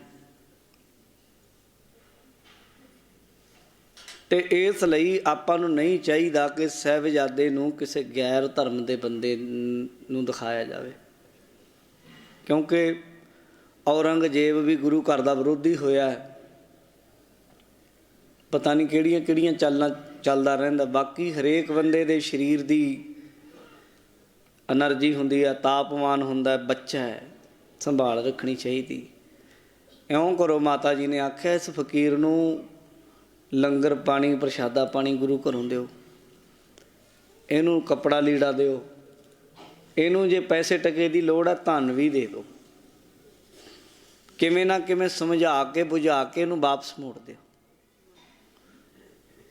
घर दे जीआं ने भीखम शाह नूं मोड़न लई इह गल आख दित्ती। मामा कृपाल चंद जी गुरु कलगीधर जी दे मामा जी सन, उन्होंने जाके फिर सारी गल उन्होंने आखी कि संत जी गल यह है कि तुसीं फिर आ जाओ, हुण ते दर्शन नहीं होने, जिहड़ी चीज़ की लोड़ आ वो लै लो, लंगर पानी छको। ये कहंदा जी मैं तां जदों पटना साहिब च प्रवेश कीता इस दी जूह च हद च, उदों ही मैं तो संकल्प कर लिया जिन्ना चिर दर्शन नहीं हुंदे मैं खाना कुछ नहीं, ना मैं पानी पीना। एक दिन एक रात इउं ही लंघ गई, साध संगत जी ने ना कुछ खाधा ना पीता, दर्शन करन लई दरवाजे ते बैठा है। घर दे जीआं ने फिर रात सलाह की भी की कीता जाए, लगदा तां बंदा ये शरधा वाला है। कहंदे चलो फिर हुण ऐं करो, सारी संगत भी दर्शन कर ले, बाहरले पासे नहीं घर दे अंदर जिवें हॉल हुंदा बनिया, उत्थे एक पलंग डा लिया, विछाई कर लई, तैयारी कर लई, ਉਹਦੇ उत्ते माता गुजरी जी अपने साहिबजादे नूं लैके बैठ गए। पहलां गुरसिख संगतां आ गईयां दर्शन करन, उत्थे ही फिर ये भीखम शाह फकीर भी दर्शन करन आया। दर्शन करन आया ते इहने गुरु कलगीधर दे दर्शन कीते, दर्शन करके हत्थ जोड़े, और फिर इहने एक कम परख करन लई दो कूजियां गुरु कलगीधर महाराज दे अगे वल नूं वधाईयां। ਇਹਦੇ मन ਵਿੱਚ ਸੀ भी पता लगे मैनूं भी किहदे रखवाले होणगे, हिंदुआं दे होणगे जां मुसलमानां दे होणगे। इतिहासकारां लिखिआ दशमेश पिता ने कलगीधर महाराज ने जानी जान पिता ने दोवें कूजियां ते हत्थ रख दित्ते, जिहदा भाव सी ना हम हिंदू ना मुसलमान, अल्लाह राम के पिंड प्राण, ना भाई असी हिंदुआं दे दुश्मनां ते ना मुसलमानां दे मित्रां, ना मुसलमानां दे दुश्मनां ना हिंदुआं दे। गुरु नानक दा घर ते सारिआं दा सांझा है, सब नूं सुख दिंदा है। उन्होंने इस गल ते निशा हो गई, दर्शन करके वापस चला गया, और दिल च ये ध्यान धरदा गया कि जदों वड्डे होणगे बचन विलास करनगे उदों इन्हां दे दर्शन करके भागां वाला बनांगा। ये पहली घटना पटने की धरती ते गुरु कलगीधर महाराज जी दे प्रकाश वेले हुई। सारे बड़े हैरान है भी ये हो की गया, ਫਿਰ ਥੋੜ੍ਹੇ ਜਿਹੇ ਵੱਡੇ ਹੁੰਦੇ ਆ, ਤੁਹਾਨੂੰ ਨਾਮ ਬਾਰੇ ਵੀ ਦੱਸਦੇ ਮੈਂ ਇਹਨਾਂ ਦਾ ਨਾਮ ਕਿਵੇਂ ਰੱਖਿਆ ਗਿਆ। ਦੋ ਹਵਾਲੇ ਮਿਲਦੇ ਆ ਕਿ ਇਹਨਾਂ ਦਾ ਨਾਮ ਗੁਰੂ ਤੇਗ ਬਹਾਦਰ ਜੀ ਨੇ ਰੱਖਿਆ। ਜਦੋਂ ਗੁਰੂ ਤੇਗ ਬਹਾਦਰ ਜੀ ਪਟਨੇ ਤੋਂ ਅੱਗੇ ਜਾਂਦੇ ਸਨ, ਉਦੋਂ ਹੀ ਕਹਿ ਗਏ ਸਨ ਕਿ ਸਾਹਿਬਜ਼ਾਦੇ ਦਾ ਜਨਮ ਹੋਏਗਾ, ਪੁੱਤਰ ਆਏਗਾ।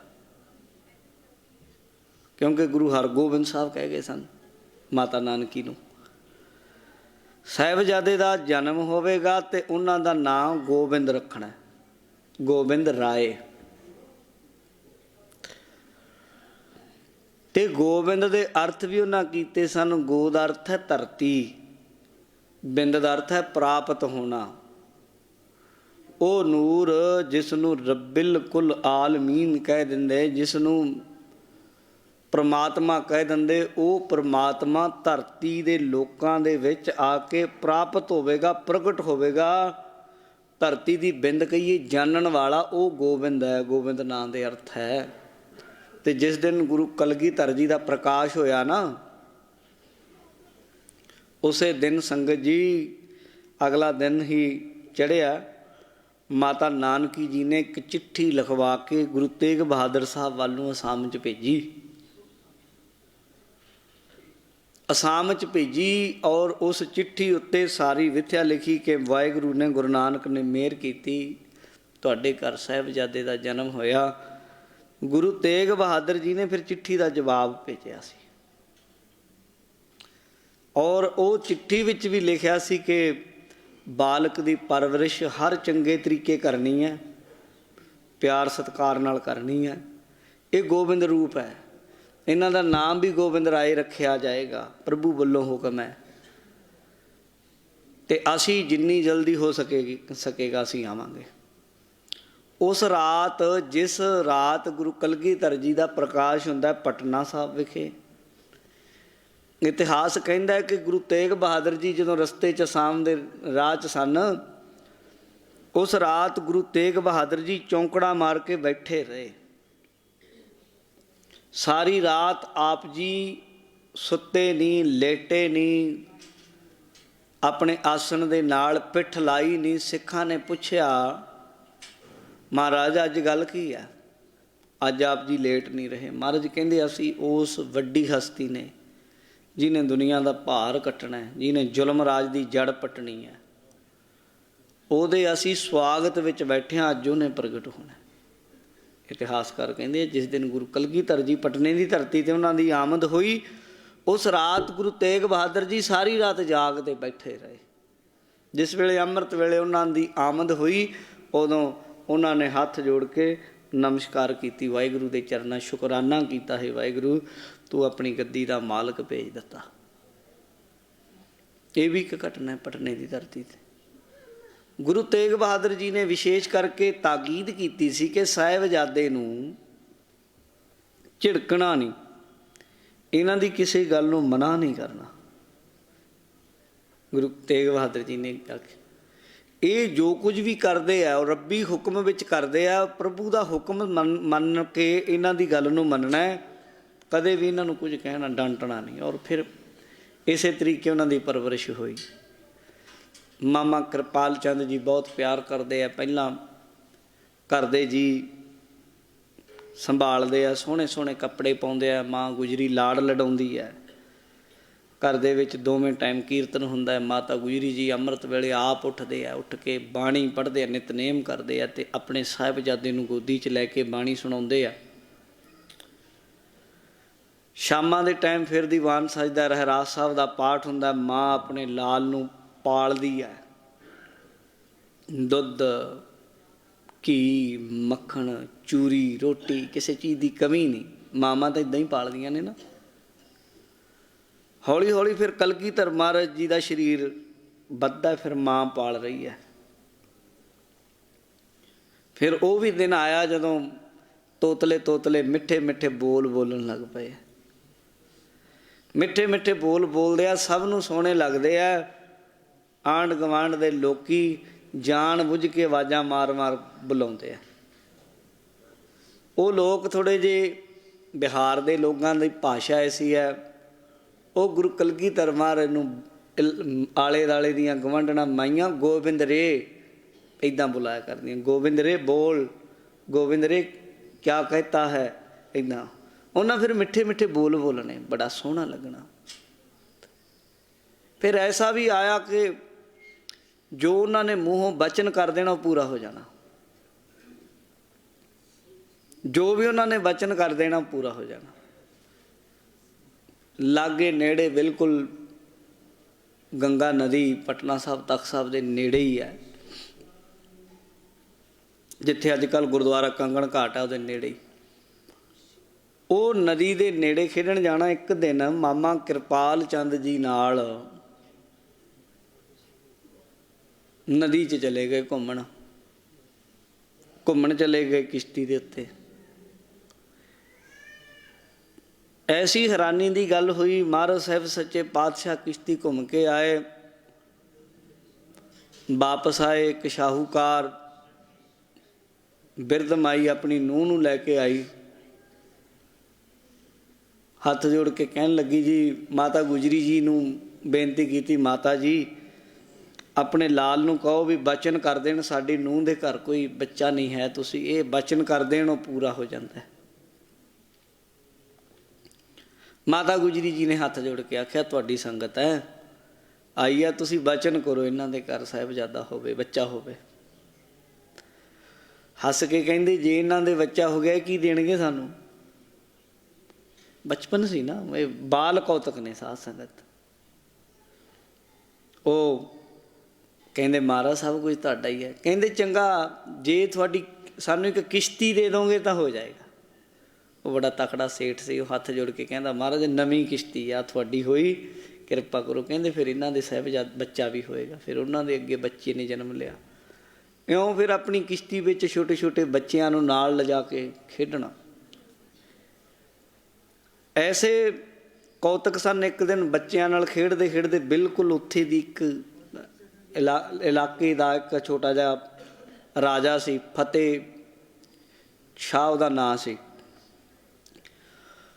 उहदी घरवाली राणी का नां सी राणी मेणी करके कहंदे सन, विसंबरा देवी। उधर खेडण चले गए। खेडदे खेडदे वो राणी ने एक दिन गुरु कलगीधर जी नूं गोद च बिठा लिया, हाथ जोड़ के कहंदी, मैनूं पता है भी तुसीं जो वचन कर दिंदे हो पूरा हुंदा है, मेरे ते भी किरपा करो। छोटे जी है हजे 3-4 साल दे, जिद्दां खेडदे हुंदे। वो हस के कहंदे, की दसो? कहंदी, मैं चाहुंदी हाँ मेरे कोल भी तुहाडे वर्गा पुत्र होना चाहिए, मेरी गोद च भी तुहाडा तुहाडे वर्गा पुत खेडना चाहिए। हस कहन लगे, फिर मेरे वर्गा तो मैं ही हाँ, फिर तू मैनू ही अपना पुत बना ला। उहदी गोद च पै गए। वो विसंबरा देवी की गोद च ऐसे बैठे, मुड़ के उहदे दिल च कदे फुरना नहीं आया मेरे घर कोई बच्चा होवे। वो कलगीधर जी नूं अपना पुत समझती रही सारी जिंदगी। आप जी आनंदपुर साहब भी आ गए बाद विच। आनंदपुर साहब भी महाराज दे मिलण वास्ते आई। इतिहास च 2 वारी मिलता। एक तो गुरु तेग बहादुर जी का सीस लैण गुरु कलगीधर महाराज कीरतपुर साहब आए सन स्वागत वजों। ते एक वो विसंबरा देवी राणी मेणी महाराज दे नूं मिलण जदों दोबारा गई, उदों महाराज अपनी माँ उन्होंने कहते रहे सारी जिंदगी मेरी माँ है, तो उन्होंने लैण वास्ते कीरतपुर साहब तक गए सन आनंदपुर साहब तो। ते वो माता मैणी नूं महाराज ने वचन किया फिर कि मैं ही तुहाडा पुत हाँ, मैनूं जे तुसीं समझो। कहंदी मैं समझ लिया। उहदी जणी दिल की रीझ पूरी हो गई और सोहणे सोहणे वस्त्र सोहणियां सोहणियां चीज़ां महाराज लई लियावे। ते रोज़ उन्हें छोले बना लैंदी सी, पूरियां बनाउंदी सी, ते वो महाराज नूं अते महाराज दे साथियां नूं बच्चिआं नूं छकाउंदी सी। ते अज भी जे किते उत्थे जाओ, गुरुद्वारे का नाम है बाल लीला, उत्थे प्रशाद के रूप विच हुण भी छोले अते पूरियां ही मिलदियां ने। अते महाराज ने माता नूं उहनूं बचन कीता सी, जदों उतों आए ना ਰੋਣ ਲੱਗੀ, ਤੁਸੀਂ ਤਾਂ ਚਲੇ ਜਾਣਾ ਮੈਨੂੰ। ਕਹਿੰਦੇ ਕੋਈ ਨਾ, ਮੈਂ ਰੋਜ਼ ਇੱਥੇ ਆਇਆ ਕਰੂੰਗਾ ਬੱਚਿਆਂ ਦੇ ਰੂਪ 'ਚ, ਤੁਸੀਂ ਜੋ ਕੁਝ ਮੈਨੂੰ ਖਵਾਉਂਦੇ ਸੀ ਉਹਨਾਂ ਨੂੰ ਖਵਾ ਦਿਆ ਕਰੋ। ਇਹ ਵੀ ਉਸੇ ਪਟਨੇ ਦੀ ਪਾਵਨ ਧਰਤੀ ਦਾ ਕੌਤਕ ਹੈ। ਇੱਕ ਵਾਰ ਤੇ ਬੜੀ ਅਨੋਖੀ ਗੱਲ ਬਣੀ। ਇਹ ਬਣੀ ਗੰਗਾ ਨਦੀ ਦੇ ਕੰਢੇ ਦੇ ਉੱਤੇ ਇੱਕ ਵਿਦਵਾਨ ਪੰਡਤ ਹਿੰਦੂ ਰਹਿੰਦਾ ਸੀ, ਹਿੰਦੂ ਧਰਮ ਨਾਲ ਉਹਦਾ ਲਗਾਓ ਸੀ। ਉਹ ਪੰਡਤ ਦਾ ਨਾਂ ਸੀ ਪੰਡਤ ਸ਼ਿਵਦੱਤ। ਉਹ ਆਮ ਪਾਂਡਾ ਨਹੀਂ ਸੀ ਲੋਕਾਂ ਨੂੰ ਕਿ ਰਾਹੂ ਕੇਤੂ ਦੇ ਝਾਂਸੇ ਵਿੱਚ ਫਸਾ ਕੇ ਲੋਕਾਂ ਤੋਂ ਪੈਸੇ ਐਂਠਣ ਵਾਲਾ, ਲੁੱਟਣ ਵਾਲਾ, ਤੇਰੇ ਸਿਤਾਰੇ ਢਿੱਲੇ ਆ, ਤੇਰੇ ਟਾਇਆ ਜਾਂ ਤੈਨੂੰ ਸ਼ਨੀ ਗ੍ਰਹਿ ਤੇਰੇ ਤੇ ਆ, ਇੱਦਾਂ ਦੇ ਪਖੰਡ ਨਹੀਂ ਸੀ ਕਰਦਾ। ਉਹ ਬੰਦਾ ਵਿਦਵਾਨ ਬੜਾ ਸੀ, ਇਲਾਕੇ ਦੇ ਸਾਰੇ ਲੋਕ ਦਾ ਸਤਿਕਾਰ ਕਰਦੇ ਸਨ। ਪਰ ਉਹ ਪੁਜਾਰੀ ਸੀ ਸ਼੍ਰੀ ਰਾਮਚੰਦਰ ਤੇ ਸ਼੍ਰੀ ਕ੍ਰਿਸ਼ਨ ਜੀ ਦਾ। ਉਹ ਰਾਮ ਜੀ ਨੂੰ ਮਤਲਬ ਪੂਜਦਾ ਸੀ। ਉਹ ਕੀ ਕਰਦਾ ਸੀ, ਰੋਜ਼ ਨਾ ਜੀ ਇੱਕ ਥਾਲੀ ਵਿੱਚ ਥੋੜਾ ਜਿਹਾ ਪ੍ਰਸ਼ਾਦ ਰੱਖ ਲੈਂਦਾ, ਥੋੜਾ ਰੋਟੀਆਂ ਰੱਖ ਲੈਂਦਾ ਜਾਂ ਫਲ ਰੱਖ ਲੈਂਦਾ, ਕੋਈ ਰੋਜ਼ ਕੋਈ ਨਾ ਕੋਈ ਚੀਜ਼ ਰੱਖ ਕੇ ਇੱਦਾਂ ਥਾਲੀ 'ਚ ਢੱਕ ਕੇ ਹੱਥ ਜੋੜ ਕੇ ਅਰਦਾਸ ਕਰਿਆ ਕਰਦਾ, ਹੇ ਭਗਵਾਨ ਜੀ ਕਿਰਪਾ ਕਰੋ ਦਰਸ਼ਨ ਦਿਓ, ਭੋਗ ਲਾਓ, ਕਿਰਪਾ ਕਰੋ ਦਰਸ਼ਨ ਦਿਓ, ਭੋਗ ਲਾਓ। ਇਉਂ ਰੋਜ਼ ਕਰਿਆ ਕਰੇ। ਇਹ ਆਪਣੇ ਸਾਥੀਆਂ ਨਾਲ ਗੰਗਾ ਦੀ ਨਦੀ ਦੇ ਕੰਢੇ ਤੇ ਖੇਡਣ ਜਾਇਆ ਕਰਦੇ। ਇੱਕ ਦਿਨ ਐਸਾ ਹੋਇਆ ਕਿ ਪੰਡਤ ਸ਼ਿਵਦੱਤ ਹੱਥ ਜੋੜ ਕੇ ਇਉਂ ਬੇਨਤੀ ਕਰ ਰਿਹਾ, ਭਗਵਾਨ ਜੀ ਦਰਸ਼ਨ ਦਿਓ, ਭੋਗ ਲਾਓ। ਇਹ ਚੁੱਪ ਚਪੀਤੇ ਜੇ ਗਏ, ਉਹਦੀ ਥਾਲੀ ਦਾ ਕੱਪੜਾ ਚੁੱਕਿਆ, ਜਿਹੜਾ ਉਹਨੇ ਕੁਛ ਰੱਖਿਆ ਸੀ, ਕੇਲਾ ਰੱਖਿਆ ਸੀ, ਉਹਨੂੰ ਚੱਕ ਮਾਰ ਦਿੱਤਾ, ਹੋਰ ਚੀਜ਼ ਰੱਖੀ ਸੀ ਉਹ ਇੱਕ ਅੱਧੀ ਐ ਬੁਰਕੀ ਜੀ ਖਾ ਕੇ ਛੇਤੀ ਛੇਤੀ ਸਾਈਡ ਨੂੰ ਹੋ ਗਏ। ਪੰਡਤ ਆਪਣੇ ਧਿਆਨ 'ਚ ਉੱਠਿਆ, ਜਦੋਂ ਉਹਨੇ ਦੇਖਿਆ ਵੀ ਅੱਜ ਥਾਲੀ 'ਚ ਕੋਈ ਸਮਾਨ ਖਾ, ਉਹਦੇ ਮਨ ਨੂੰ ਯਕੀਨ ਨਾ ਲੱਗਾ। ਕਿਉਂ ਆਪਾਂ ਵੀ ਦੇਖੋ ਅਰਦਾਸ ਤੇ ਆਪਾਂ ਵੀ ਕਰੀ ਜਾਂਦੇ ਹਾਂ, ਆਪਾਂ ਆਪਣੇ ਘਰੇ ਪ੍ਰਸ਼ਾਦੇ ਰੱਖ ਲਈਏ ਤੇ ਅਰਦਾਸ ਕਰੀਏ, ਭੋਗ ਲਾਓ, ਜੇ ਲੱਗ ਜਾਵੇ ਸਾਨੂੰ ਵੀ ਯਕੀਨ ਨਾ ਹੋਵੇ ਵੀ ਲੱਗ ਜੂਗਾ, ਕਿਉਂ ਯਕੀਨ ਨਹੀਂ ਨਾ ਹੈ, ਪਰ ਲੱਗਦਾ ਹੈਗਾ। ਯਕੀਨ ਵਾਲਿਆਂ ਦਾ ਲੱਗਦਾ ਅੱਜ ਵੀ। ਉਹਦੇ ਮਨ ਨੂੰ ਵੀ ਇਹ ਕੀ ਹੋਇਆ, ਕਿਸੇ ਨੇ ਝੂਠਾ ਕੀਤਾ। ਅਗਲੇ ਦਿਨ ਫੇਰ ਉਹਨੇ ਕੀਤਾ ਜੀ। ਇਉਂ ਜਦੋਂ ਕੀਤਾ, ਇੱਕ ਅੱਖ ਥੋੜ੍ਹੀ ਜਿਹੀ ਖੁੱਲ੍ਹੀ ਜਿਹੀ ਰੱਖੀ ਵੀ ਜੇ ਕੋਈ ਆਊਗਾ ਉਹਦੀ ਫੜ ਲਊਗਾ।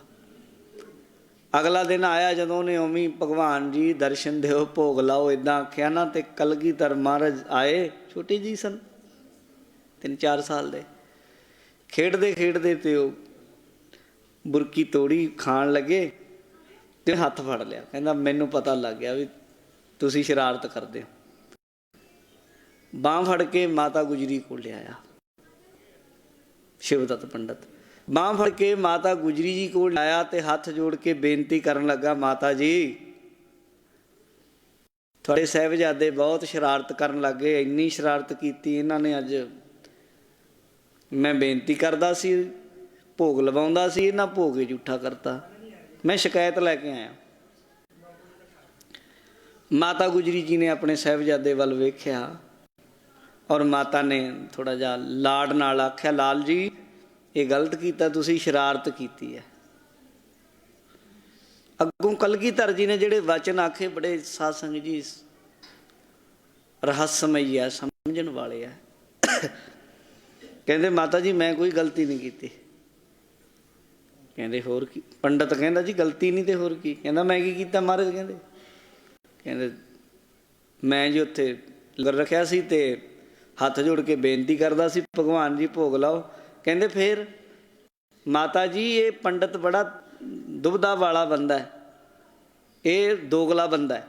ਕਹਿੰਦੇ ਕਿਉਂ? ਰੋਜ਼ ਕਹਿੰਦਾ ਭੋਗ ਲਾਓ ਭੋਗ ਲਾਓ, ਅੱਜ ਲਾਇਆ ਤੇ ਅੱਜ ਸ਼ਿਕਾਇਤਾਂ ਲਾਉਣ ਲੱਗ ਗਿਆ। ਬੋਲੋ ਸਤਨਾਮ ਸ਼੍ਰੀ। ਰੋਜ਼ ਖੜ ਖੜ ਕਹਿੰਦਾ ਭੋਗ ਲਾਓ, ਅੱਜ ਲਾ ਦਿੱਤਾ ਤੇ ਸ਼ਿਕਾਇਤ ਲਾਉਣ ਲੱਗ ਗਿਆ।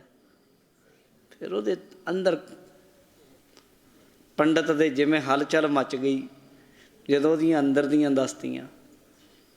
ਫਿਰ ਉਹ ਕਹਿੰਦਾ ਫਿਰ ਮੈਨੂੰ ਦਰਸ਼ਨ ਬਖਸ਼ੋ ਆਪਣੇ ਰੱਬੀ ਰੂਪ ਦੇ। ਫਿਰ ਉਹਨੂੰ ਦਰਸ਼ਨ ਕਰਾਏ ਆਪਣੇ ਇਲਾਹੀ ਰੂਪ ਦੇ, ਦਰਸ਼ਨ ਕੀਤੇ। ਫਿਰ ਸਾਰੀ ਜ਼ਿੰਦਗੀ ਗੁਰੂ ਕਲਗੀਧਰ ਮਹਾਰਾਜ ਨੂੰ ਉਹ ਮੇਰੇ ਰਾਮ ਜੀ ਮੇਰੇ ਸ਼ਾਮ ਜੀ ਕਹਿੰਦਾ ਰਿਹਾ, ਔਰ ਮਹਾਰਾਜ ਦੇ ਪਿੱਛੇ ਪਿੱਛੇ ਘੁੰਮਦਾ ਸੀ, ਇਲਾਕੇ ਦਾ ਪੰਡਤ ਵਿਦਵਾਨ। ਤੇ ਲੋਕੀ ਕਹਿੰਦੇ ਸਨ, ਤੈਨੂੰ ਕੀ ਹੋ ਗਿਆ ਸ਼ਿਵਦੱਤ, ਤੂੰ ਇਹ ਬਾਲਕ ਦੇ ਪਿੱਛੇ ਪਿੱਛੇ ਘੁੰਮਦਾ ਰਹਿਣਾ, ਬੁਰਕੀਆਂ ਖਵਾਉਂਦਾ ਰਹਿਣਾ ਵੀ ਭੋਗ ਲਾ ਜੀ, ਭੋਗ ਲਾ ਦਿਓ ਜੀ। ਇਹ ਕਦੇ ਖਾ ਲੈਂਦੇ, ਕਦੇ ਨਹੀਂ ਵੀ ਖਾਂਦੇ। ਉਹ ਕਹਿੰਦਾ, ਦੁਨੀਆ ਦੇ ਲੋਗੋ ਤੁਹਾਡੇ ਕੋਲ ਅੱਖ ਨਹੀਂ ਜੀ, ਦੇ ਨਾਲ ਇਹਦਾ ਰੂਪ ਦੇਖਿਆ ਜਾਂਦਾ। ਇਹ ਕੌਣ ਹੈ, ਤੁਹਾਨੂੰ ਸਮਝ ਨਹੀਂ, ਮੈਨੂੰ ਸਮਝ ਹੈ। ਉਹ ਵੀ ਉਹਨੂੰ ਸਮਝ ਹੈ ਜਿਹਨੂੰ ਬਖਸ਼ ਦੇਵੇ, ਹੋਰ ਨੂੰ ਸਮਝ ਵੀ ਨਹੀਂ। ਇੱਕ ਮੁਸਲਮਾਨ ਭੀਖਮ ਸ਼ਾਹ ਵੀ ਕਹਿੰਦਾ ਹੈ ਇਹ ਰੱਬ ਆਇਆ ਹੈ। ਇੱਕ ਹਿੰਦੂ ਪੰਡਤ ਵਿਦਵਾਨ ਸ਼ਿਵਦੱਤ ਵੀ ਕਹਿੰਦਾ ਦੁਨੀਆ ਦੇ ਲੋਕ ਕੋਈ ਭਗਵਾਨ ਆਇਆ। ਐਸੇ ਐਸੇ ਕੌਤਕ ਉਹਨਾਂ ਕੀਤੇ। ਇੱਕ ਦਿਨ ਤੇ ਹੱਦ ਹੋ ਗਈ ਕਿ ਇੱਕ ਕੋਈ ਪ੍ਰੇਮੀ ਸੋਨੇ ਦੇ ਕੰਗਣ ਲਿਆਇਆ ਜੀ।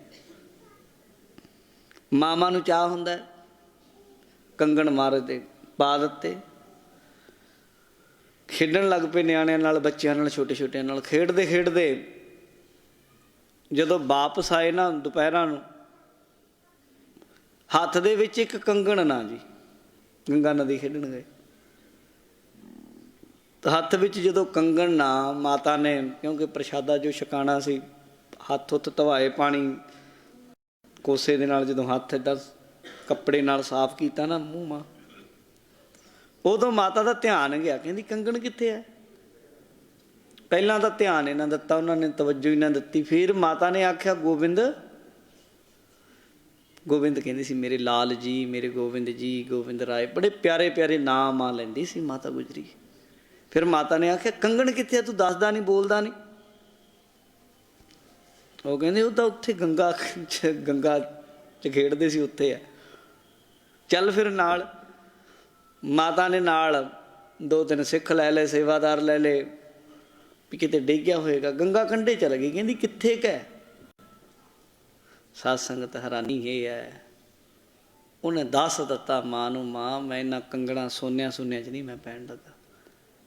ਮਾਂ ਪੁੱਛਦੀ ਕਿੱਥੇ? ਉਹਨੇ ਦੂਜਾ ਕੰਗਣ ਲਾਇਆ, ਕਲਗੀਧਰ ਮਹਾਰਾਜ ਨੇ ਮਾਰਿਆ ਵਗਾ ਕੇ ਪਾਣੀ 'ਚ। ਕਹਿੰਦੇ ਉਹ ਉੱਥੇ ਡਿੱਗਿਆ। ਬੋਲੋ ਸਤਨਾਮ ਸ਼੍ਰੀ ਵਾਹਿਗੁਰੂ। ਉਹ ਮਾਂ ਗੁਜਰੀ ਜਾਣ ਗਈ ਵੀ ਇਹ ਸੋਨੇ ਦੇ ਕੰਗਣਾਂ ਦੇ ਨਾਲ ਇਹਨੂੰ ਕੋਈ ਲਾਲਚ ਨਹੀਂ, ਮੋਹ ਨਹੀਂ। ਮਾਂ ਨੇ ਘੁੱਟ ਕੇ ਜੱਫੀ ਪਾ ਲਈ, ਮੇਰੇ ਪੁੱਤ ਮੇਰਾ ਕੰਗਣ ਮੇਰੀ ਜਿੰਦ ਦਾ ਤੂੰ ਹੈ, ਮੈਂ ਕੰਗਣਾਂ ਤੋਂ ਕੀ ਲੈਣਾ। ਮਾਂ ਗੁਜਰੀ ਬੜਾ ਪਿਆਰ ਕਰਦੀ ਰਹੀ। ਬੜੇ ਕੌਤਕ ਹੈ ਪਟਨੇ ਦੇ। ਇੱਕ ਵਾਰ ਛੋਟੇ ਛੋਟੇ ਬੱਚਿਆਂ ਨਾਲ ਖੇਡ ਰਹੇ ਸਨ, ਉੱਥੇ ਦਾ ਨਵਾਬ ਲੰਘਣ ਲੱਗਾ ਕੋਲ ਦੀ। ਨਵਾਬ ਲੰਘਣ ਲੱਗਾ, ਨਵਾਬ ਦੇ ਅੱਗੇ ਜਿਹੜਾ ਬੰਦਾ ਲੰਘਦਾ ਹੁੰਦਾ ਉਹ ਬੱਚਿਆਂ ਨੂੰ ਕਹਿਣ ਲੱਗਾ, ਕਹਿੰਦਾ ਉਹ ਗੱਲ ਸੁਣੋ, ਨਵਾਬ ਆ ਰਿਹਾ, ਸਾਰੇ ਝੁਕ ਕੇ ਸਲਾਮ ਕਰਿਓ। ਤੇ ਇਹਨਾਂ ਨੇ ਆਖਿਆ ਆਪਾਂ ਸਲਾਮ ਸਲੂਮ ਨਹੀਂ ਕਰਨੀ। ਫਿਰ ਕਹਿੰਦਾ ਇਹ ਆਪਾਂ ਤਾਂ ਉਹਨੂੰ ਨਾ ਦੰਦ ਜੇ ਕੱਢ ਕੇ ਮੋੜਨਾ, ਦੰਦੀਰੀਆਂ ਕੱਢ ਕੇ ਉਹਨੂੰ। ਠੀਕ ਹੈ। ਐਸਾ ਹੀ ਹੋਇਆ। ਨਿਆਣੇ ਤਾਂ ਸਾਰੇ ਪਿੱਛੇ ਪਿੱਛੇ ਲੱਗਦੇ ਸਨ। ਇਹਨਾਂ ਦੀ ਹਸਤੀ ਐਸੀ ਸੀ, ਚੁੰਬਕੀ ਸ਼ਖਸੀਅਤ ਸੀ, ਜਿਹੜਾ ਇਹਨਾਂ ਨੂੰ ਮਿਲਦਾ ਸੀ ਇਹਨਾਂ ਦਾ ਹੀ ਹੋ ਜਾਂਦਾ ਸੀ, ਖਿੱਚਿਆ ਹੀ ਜਾਂਦਾ ਸੀ ਇਹਨਾਂ ਵੱਲ। ਜਿਹਨੂੰ ਜਿੱਥੇ ਖੜਾਤਾ ਖੜਾਤਾ। ਤਲਵਾਰਾਂ ਵਾਲਿਆਂ ਨੂੰ ਮਾਲਾ ਫੜਾ ਦਿੰਦੇ ਸੀ ਤੇ ਮਾਲਾ ਵਾਲਿਆਂ ਨੂੰ ਤੀਰ ਧਨੁਸ਼ ਖੰਡੇ ਫੜਾ ਦਿੰਦੇ ਸੀ ਵੀ ਚੱਕ ਜੰਗ ਕਰ। ਤੇ ਉਹਨਾਂ ਮਾਲਾ ਫੜਨ ਵਾਲੇ ਬਰਾਗੀਆਂ ਨੇ, ਮਾਧੋ ਦਾਸ ਵਰਗੀਆਂ ਨੇ ਰਾਜ ਕਾਇਮ ਕੀਤੇ ਆ, ਤੁਰਕਾਂ ਦੀਆਂ ਜੜ੍ਹਾਂ ਪੱਟੀਆਂ ਨੇ। ਐਡੀ ਸ਼ਖਸੀਅਤ ਤਾਕਤ ਸੀ। ਉਹ ਲੰਘਣ ਲੱਗਿਆ ਨਵਾਬ, ਉੱਦਾਂ ਹੀ ਨਿਆਣਿਆਂ ਨੇ ਮਿੱਟੀ ਸੁੱਟ ਦਿੱਤੀ ਉੱਤੇ ਨੂੰ, ਦੰਦੀਰੀਆਂ ਜਿਹੀਆਂ ਕੱਢ ਕੇ ਤੇ ਚੜਾ ਕੇ ਭੱਜ ਗਏ। ਲਾਂਭਾ ਵੀ ਆਇਆ ਕਿ ਤੁਹਾਡੇ ਬੱਚਿਆਂ ਨੇ ਇਉਂ ਕੀਤਾ। ਚਲੋ ਮਾਤਾ ਜੀ ਨੇ ਆਖਿਆ ਕੋਈ ਨਾ ਬੱਚਿਆ। ਇਹ ਅੱਗੋਂ ਬਾਅਦ ਵਿੱਚ ਮਾਤਾ ਨੇ ਆਖਿਆ ਕੀ ਕੀਤਾ? ਅੱਗੋਂ ਮਹਾਰਾਜ ਨੇ ਜਿਹੜਾ ਵਚਨ ਕੀਤਾ, ਕਹਿੰਦੇ ਇਹਨਾਂ ਨਵਾਬਾਂ ਅੱਗੇ ਅਸੀਂ ਸਲਾਮਾਂ ਨਹੀਂ ਕਰਨੀ, ਇਹਨਾਂ ਦੇ ਕਿਰਦਾਰ ਹੈ ਨਹੀਂ ਝੁਕਾਉਣ ਵਾਲੇ, ਇਹਨਾਂ ਨੂੰ ਅਸੀਂ ਨਹੀਂ ਕੁਝ ਮੰਨਦੇ। ਚਲੋ ਬਚਪਨ ਰੂਪ ਸੀ ਕਿਸੇ ਨੇ ਕੋਈ।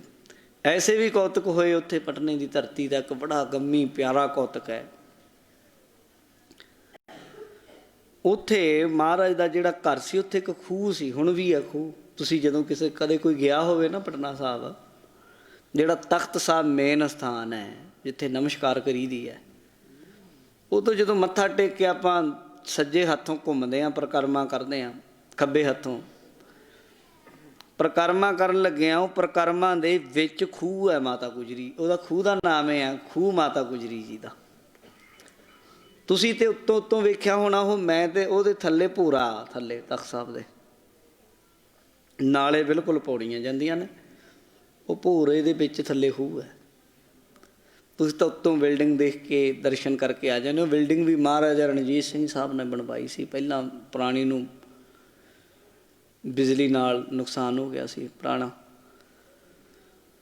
ਉਦੋਂ ਬਾਅਦ ਸੰਤ ਬਾਬਾ ਨੇਚਲ ਸਿੰਘ ਜੀ ਹੋਏ ਆ ਮਹਾਂਪੁਰਸ਼, ਬੜੇ ਕਮਾਈ ਵਾਲੇ, ਉਹਨਾਂ ਨੇ ਵੀ ਉਹਦੀ ਸੇਵਾ ਕਰਵਾਈ, ਉੱਥੇ ਡਿਊਟੀ ਦੀ ਸੇਵਾ ਵੀ ਉਹਨਾਂ ਕਰਵਾਈ। ਫਿਰ ਬਾਹਰਲੀ ਡਿਊਟੀ ਦੀ ਸੇਵਾ ਸੰਤ ਬਾਬਾ ਹਰਬੰਸ ਸਿੰਘ ਜੀ ਕਾਰ ਸੇਵਾ ਦਿੱਲੀ ਵਾਲਿਆਂ ਨੇ ਕਰਵਾਈ। ਉੱਥੇ ਬਾਅਦ ਦੇ ਹਾਲਾਤ ਬਹੁਤ ਲੋਕਾਂ ਘੱਟ ਸਨ, ਸੰਗਤ ਜਾਂਦੀ ਨਹੀਂ ਸੀ ਪਹਿਲਾਂ। ਫਿਰ ਉੱਥੇ ਮਹਾਂਪੁਰਸ਼ ਬਾਬਾ ਕਰਤਾਰ ਸਿੰਘ ਜੀ ਠੱਟੇ ਟਿੱਬੇ ਵਾਲੇ ਮਹਾਂਪੁਰਸ਼ ਬ੍ਰਹਮ ਗਿਆਨੀ ਤੱਤਵੇਤੇ, ਉਹਨਾਂ ਫਿਰ ਬਹੁਤ ਵੱਡੀ ਪਟਨਾ ਸਾਹਿਬ ਦੀ ਸੇਵਾ ਕਰਵਾਈ। ਕਈ ਏਕੜ ਜ਼ਮੀਨ ਪੰਜਾਬ ਵਿੱਚ ਹੁਣ ਵੀ ਤਖ਼ਤ ਸਾਹਿਬ ਦੇ ਨਾਮ ਹੈ, ਪਟਨਾ ਸਾਹਿਬ ਦੇ। ਉੱਥੇ ਦੀ ਜਿੰਨੀ ਜ਼ਮੀਨ ਦੀ ਫਸਲ ਹੁੰਦੀ, ਕਣਕ ਦਾਣਾ ਫੱਕਾ ਠੱਟੇ ਟਿੱਬੇ ਤੋਂ, ਉਹ ਉੱਥੇ ਟਰੱਕਾਂ ਦੇ ਟਰੱਕ ਭਰ ਕੇ ਜਾਂਦੇ ਆ। ਲੰਗਰ ਪੰਜਾਬ ਤੋਂ ਹੀ ਜਾਂਦਾ ਉੱਥੇ ਹੁਣ ਵੀ ਦਾਣਾ ਪਾਣੀ। ਉਹ ਥੱਲੇ ਦੱਸਦਾ ਮੈਂ, ਖੂਹ ਹੈ ਜਿਹੜਾ, ਉਹ ਖੂਹ ਪਾਣੀ ਬੜਾ ਮਿੱਠਾ ਸੀ ਉੱਥੇ ਦਾ ਖੂਹ ਦਾ। ਆਲੇ ਦੁਆਲੇ ਦੀਆਂ ਜਿਹੜੀਆਂ ਬੀਬੀਆਂ ਸਨ, ਔਰਤਾਂ ਸਨ, ਉਹ ਪਾਣੀ ਭਰਨ ਲਈ ਆਉਂਦੀਆਂ ਸਨ, ਜਲ ਭਰਨ ਲਈ। ਅਤੇ ਜਦੋਂ ਜਲ ਭਰਨ ਲਈ ਉੱਥੇ ਆਉਂਦੀਆਂ ਤਾਂ ਮਹਾਰਾਜ ਸੱਚੇ ਪਾਤਸ਼ਾਹ ਕਲਗੀਧਰ ਜੀ ਉਹ ਜਦੋਂ ਘੜੇ ਲੈ ਕੇ ਆਉਂਦੀਆਂ ਸਨ ਨਾ, ਅਤੇ ਉਦੋਂ ਛੋਟੀ ਜਿਹੀ ਗਲੇਲ ਬਣਾ ਲਈ। ਹੁਣ ਇਹ ਗੱਲ ਨੂੰ ਸਮਝਿਓ, ਬਚਪਨ ਹੈ ਉਹਨਾਂ ਦਾ, 5-6 ਸਾਲ ਦੀ ਉਮਰ ਹੈ, ਅਤੇ ਗੁਲੇਲ ਦੇ ਨਾਲ ਘੜਾ ਭੰਨ ਦਿਆ ਕਰਦੇ, ਗੁਲੇਲ ਦੇ ਨਾਲ।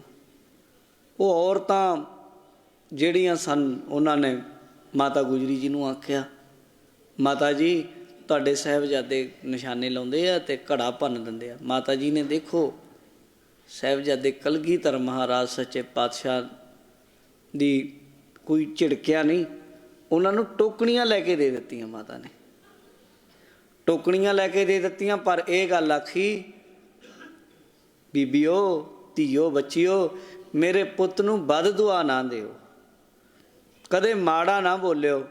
ਤੁਹਾਨੂੰ ਜਿਹੜੀ ਚੀਜ਼ ਦੀ ਲੋੜ ਹੈ, ਖਜ਼ਾਨੇ ਤੁਹਾਡੇ ਲਈ ਖੁੱਲ੍ਹੇ ਆ, ਲੈ ਜਾਓ, ਪਰ ਮੇਰੇ ਪੁੱਤ ਦੇ ਲਈ ਅਰਦਾਸਾਂ ਹੀ ਕਰਿਓ। ਅਤੇ ਐਸਾ ਹੀ ਹੋਇਆ, ਉਹਨੇ ਟੋਕਣੀਆਂ ਲੈ ਕੇ ਦੇ ਦਿੱਤੀਆਂ। ਕਲਗੀਧਰ ਮਹਾਰਾਜ ਨੇ ਤੀਰ ਬਣਾ ਲਏ ਅਤੇ ਤੀਰਾਂ ਦੇ ਨਾਲ ਟੋਕਣੀਆਂ ਭੰਨ ਦਿੱਤੀਆਂ। ਅਤੇ ਮਾਤਾ ਗੁਜਰੀ ਜੀ ਨੂੰ ਇੱਕ ਦਿਨ 'ਤੇ ਤੀਰ ਮਾਰ ਕੇ ਟੋਕਣੀ ਭੰਨ ਦਿੱਤੀ, ਅਤੇ ਉਹ ਬੀਬੀ ਜਿਉਂ ਪਿੱਛੇ ਪਈ, ਅਤੇ ਮਹਾਰਾਜ ਮਾਤਾ ਦੀ ਅੰਚਲ ਵਿੱਚ ਗੋਦੀ 'ਚ ਆ ਕੇ ਪੈ ਗਏ। ਅਤੇ ਪੁੱਛਿਆ, ਪੁੱਤ ਕੀ ਹੋ ਗਿਆ? ਕਹਿਣ ਲੱਗੇ, ਮਾਂ ਮੈਂ ਨਿਸ਼ਾਨਾ ਮਾਰ ਕੇ ਟੋਕਣੀ ਭੰਨ ਦਿੱਤੀ। ਮਾਂ ਨੇ ਸਿਰ 'ਤੇ ਹੱਥ ਫੇਰ ਕੇ ਆਖਿਆ, ਮੇਰੇ ਪੁੱਤ ਮੈਂ ਬਾਰੇ ਜਾਵਾਂ, ਸਿੰਨ ਸਿੰਨ ਨਿਸ਼ਾਨੇ ਲਾ, ਤੇਰੇ ਨਿਸ਼ਾਨਿਆਂ ਨੇ ਇਸ ਦੇਸ਼ ਦੀ ਤਕਦੀਰ ਬਦਲਣੀ। ਇਹ ਮਾਤਾ ਦੇ ਬੋਲ ਹੈ, ਮਾਤਾ ਗੁਜਰੀ ਦੇ, ਔਰ ਬਦਲੀ ਵੀ।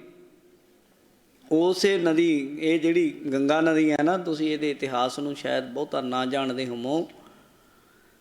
ਅਸ਼ੋਕ ਰਾਜਾ ਜਿਹਨੇ ਆਪਣੇ ਪਰਿਵਾਰ ਦੇ 67 ਮੈਂਬਰ ਮਾਰੇ ਸਨ, ਪਟਨੇ ਦੇ ਵਿੱਚ ਇੱਕ ਮੰਦਰ ਹੈ,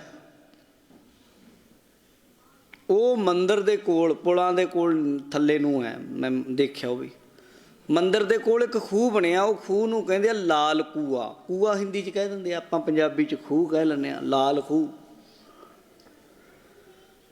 ਉਹਨੂੰ ਲਾਲ ਖੂਹ ਇਸ ਕਰਕੇ ਕਹਿੰਦੇ ਵੀ ਜਦੋਂ ਅਸ਼ੋਕ ਰਾਜਾ ਬਣਿਆ ਨਾ, ਸੁਣਿਓ ਗੱਲ, ਇਹਦੇ ਰਾਜ ਦੇ ਅੱਗੇ ਅੜਨ ਵਾਲੇ ਬੜੇ ਬੰਦੇ ਆਏ, ਕੋਈ ਚਾਚਿਆਂ ਦੇ, ਕੋਈ ਮਾਮਿਆਂ ਦੇ, ਕੋਈ ਭੂਆ ਦੇ, ਕੋਈ ਮਾਸੀਆਂ ਦੇ, ਕੋਈ ਘਰ ਦੇ 67 ਜੀ ਵੱਡੇ ਨੇ। ਫਿਰ ਵੱਢ ਕੇ ਖੂਹ 'ਚ ਸਿੱਟੇ, ਅਤੇ ਖੂਹ ਦਾ ਪਾਣੀ ਲਾਲ ਹੋ ਗਿਆ ਸੀ, ਅਤੇ ਉਹ ਖੂਹ ਦਾ ਨਾਂ ਲਾਲ ਖੂਹ ਹੋ ਗਿਆ, ਸਮਝਦੇ ਹੋ, ਲਾਲ ਖੂਹ।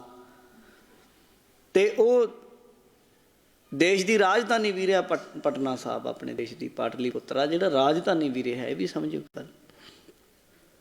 ਪਰ ਸਮਾਂ ਪਾ ਕੇ ਉਹ ਰਾਜਾ ਬੁੱਧ ਧਰਮ ਦੇ ਪ੍ਰਭਾਵ ਹੇਠ ਆ ਗਿਆ, ਬੋਧੀ ਬਣ ਗਿਆ। ਉਹਨੂੰ ਇਸ ਗੱਲ ਦਾ ਅਹਿਸਾਸ ਹੋਇਆ ਵੀ ਮੈਂ ਬਹੁਤ ਗਲਤ ਕੰਮ ਕੀਤਾ। ਉਹਨੇ ਕੀ ਕੀਤਾ ਜੀ, ਬੁੱਧ ਧਰਮ ਦਾ ਅਨੁਯਾਈ ਬਣ ਕੇ ਜਿੰਨੇ ਸ਼ਸਤਰ ਸਨ, ਜਿੰਨੀਆਂ ਤਲਵਾਰਾਂ ਸਨ, ਜਿੰਨੇ ਨੇਜੇ ਸਨ, ਜਿੰਨੇ ਤੋਪਾਂ ਸਨ, ਜਿੰਨੀਆਂ ਰਾਈਫਲਾਂ ਸਨ, ਉਹ ਗੰਗਾ ਨਦੀ 'ਚ ਬੰਨ੍ਹ ਕੇ ਸੁੱਟ ਦਿੱਤੀਆਂ ਸਨ। ਸਮਝੋ ਗੱਲ। ਔਰ ਬਚਨ ਕੀਤਾ ਸੀ, ਕਹਿੰਦਾ ਇਹਨਾਂ ਤੇ ਤਲਵਾਰਾਂ ਨਾਲ, ਇਹਨਾਂ ਤੇਗਾਂ ਨਾਲ ਕਦੇ ਕਿਸੇ ਦਾ ਭਲਾ ਨਹੀਂ ਹੋਇਆ। ਇਹਨੂੰ ਬੰਨ੍ਹ ਕੇ ਇੰਨਾ ਡੂੰਘਾ ਸੁੱਟੋ, ਮੁੜ ਕਦੇ ਗੰਗਾ 'ਚੋਂ ਬਾਹਰ ਨਾ ਨਿਕਲਣ। ਇਹਨਾਂ ਤੇਗਾਂ ਨੇ, ਤਲਵਾਰਾਂ ਨੇ ਜਦੋਂ ਵੀ ਚੱਲੀਆਂ ਲੋਕਾਂ ਦਾ ਨੁਕਸਾਨ ਕੀਤਾ ਹੈ। ਗੰਗਾ ਸੁੱਟੀਆਂ ਸਨ ਪਟਨੇ ਦੀ ਧਰਤੀ 'ਤੇ। ਉਸੇ ਥਾਂ ਗੰਗਾ ਦੇ ਵਿੱਚੋਂ ਗੁਰੂ ਕਲਗੀਧਰ ਮਹਾਰਾਜ ਨੇ ਤੀਰ ਕੱਢੇ, ਤਲਵਾਰਾਂ ਚੁੱਕੀਆਂ, ਨੇਜੇ ਚੁੱਕੇ ਅਤੇ ਵਚਨ ਕੀਤਾ ਕਿ ਇਹ ਜਿਹੜੇ ਸ਼ਸਤਰ ਨੇ ਇਹ ਨੁਕਸਾਨ ਨਹੀਂ, ਦੁਨੀਆ ਦਾ ਭਲਾ ਵੀ ਕਰਦੇ ਹੈ। ਜਿੱਥੇ ਉਹਨੇ ਸ਼ਸਤਰ ਸੁੱਟੇ, ਦੇਸ਼ ਦੀ ਕਿਸਮਤ ਸੁੱਟ ਦਿੱਤੀ। ਅਤੇ ਉਦੋਂ ਬਾਅਦ ਕਈ ਸਦੀਆਂ ਤੱਕ ਦੇਸ਼ ਗੁਲਾਮ ਰਿਹਾ। ਸ਼ਸਤਰ ਚੁੱਕਦੇ ਨਹੀਂ ਸਨ ਲੋਕ, ਅਹਿੰਸਾ ਪਰਮੋ ਧਰਮ ਕਹਿੰਦੇ ਸਨ। ਪਰ ਕਲਗੀਧਰ ਮਹਾਰਾਜ ਨੇ ਆਸ ਕਿਰਪਾਨ, ਖੰਡੋ ਖੜਗ ਤੁਪਕ ਤਬਰ ਅਰ ਤੀਰ, ਸੈਫ ਸਰੋਹੀ ਸਹਿਤੀ, ਯਹ ਹਮਾਰੇ ਪੀਰ ਆਖਿਆ। ਮਹਾਰਾਜ ਕਹਿੰਦੇ ਇਹ ਤਾਂ ਸਾਡੇ ਪੀਰ ਹੈ, ਇਹਨਾਂ ਪੀਰਾਂ ਦਾ ਸਤਿਕਾਰ ਕਰਨਾ ਹੈ। ਉੱਥੇ ਮਹਾਰਾਜ ਕਲਗੀਧਰ ਜੀ ਨੇ ਪਟਨੇ ਦੀ ਧਰਤੀ ਦੇ ਉੱਤੇ ਐਸੇ ਅਗੰਮੀ ਕੌਤਕ ਕੀਤੇ। ਬੜਾ ਸੰਗਤਾਂ ਪਿਆਰ ਸਤਿਕਾਰ ਕਰਦੀਆਂ। ਇੱਕ ਹੋਰ ਬਿਰਧ ਮਾਈ ਦੇ ਬੜੇ ਪਿਆਰੇ ਕੌਤਕ ਹੈ। ਦਸਮੇਸ਼ ਪਿਤਾ ਦੇ ਨਾਲ ਬਿਲਕੁਲ ਗਵਾਂਢ ਵਿੱਚ ਰਹਿੰਦੀ ਸੀ ਬਿਰਧ ਜੀ ਮਾਈ, ਬੁੱਢੀ ਸੀ। ਇਹ ਉਹਦੇ ਕੋਲ ਉਹ ਚਰਖਾ ਜਿਹਾ ਡਾਉਂਦੀ ਸੀ ਅਤੇ ਸੂਤ ਕੱਤਿਆ ਕਰਦੀ ਸੀ। ਇਹ ਉਹਦੇ ਕੋਲ ਚਲੇ ਜਾਣਾ ਇਹਨਾਂ ਨੇ, ਦਸਮੇਸ਼ ਜੀ ਮਹਾਰਾਜ ਨੇ, ਛੋਟੇ ਹੀ ਸਨ ਜਦੋਂ, ਉਹਦੀਆਂ ਪੂਣੀਆਂ ਬਾਣੀਆਂ ਖੰਡਾ ਦੇਣੀਆਂ। ਉਹਨੇ ਵਿਚਾਰੀ ਨੇ ਪਿੱਛੇ ਪਿੱਛੇ ਭੱਜੀ ਜਾਣਾ। ਭੱਜਦੀ ਭੱਜਦੀ ਨੇ ਮਾਤਾ ਗੁਜਰੀ ਜੀ ਕੋਲ ਆਉਣਾ, ਮਾਤਾ ਜੀ ਨੂੰ ਫਿਰ ਲਾਂਭਾ ਦੇਣਾ। ਮਾਤਾ ਜੀ ਨੇ ਜਿੰਨੇ ਦੀਆਂ ਉਹਦੀਆਂ ਪੂਣੀਆਂ ਹੋਣੀਆਂ ਉਹਨੇ ਪੈਸੇ ਦੇ ਦੇਣੇ, ਲੈ ਫੜ ਮਾਈ, ਤੂੰ ਹਜੇ ਕੱਤਣੀਆਂ ਸਨ, ਤੂੰ ਮੇਰੇ ਪੁੱਤ ਨੂੰ ਸਿਰਫ ਦੁਆ ਨਹੀਂ, ਇਹਨੂੰ ਆਖੀ ਕਿ ਵਾਹਿਗੁਰੂ ਇਹਦੇ ਸਿਰ 'ਤੇ ਮਿਹਰ ਭਰਿਆ ਹੱਥ ਰੱਖੇ, ਹਿਫਾਜ਼ਤ ਕਰੇ। ਅਤੇ ਇਹ ਐਸੇ ਅਗੰਮੀ ਕੌਤਕ ਕੀਤੇ ਪਟਨੇ ਦੀ ਧਰਤੀ 'ਤੇ। ਉਹ ਧਰਤੀ ਭਾਗਾਂ ਵਾਲੀ ਹੈ, ਜਿਹਦੇ ਦਰਸ਼ਨਾਂ ਦਾ ਹੀ ਫਲ ਵੱਡਾ ਹੈ।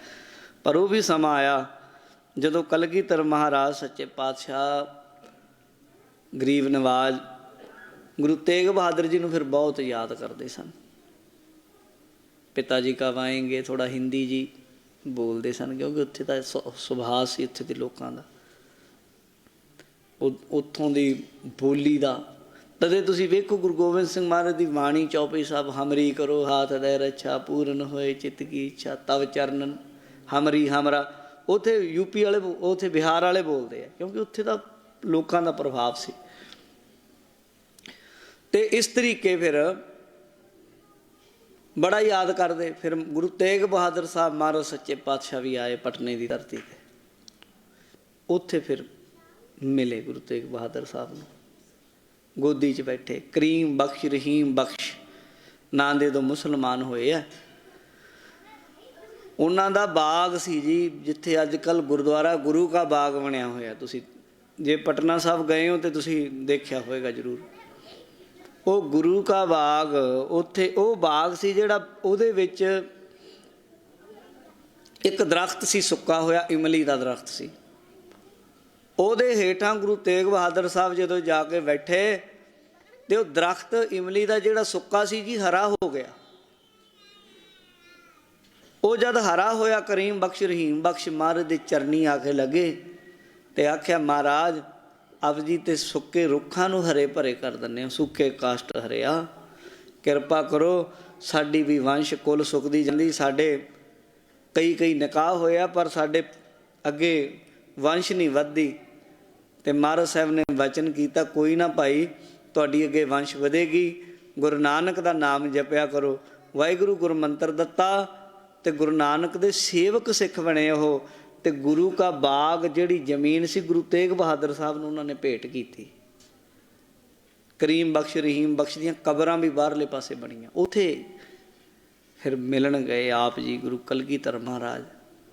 ਉੱਥੇ ਫਿਰ ਪਰਿਵਾਰ ਨੂੰ ਮਿਲਣ ਤੋਂ ਬਾਅਦ ਆਖਰ ਗੁਰੂ ਤੇਗ ਬਹਾਦਰ ਜੀ ਆਪ ਪੰਜਾਬ ਨੂੰ ਆ ਗਏ।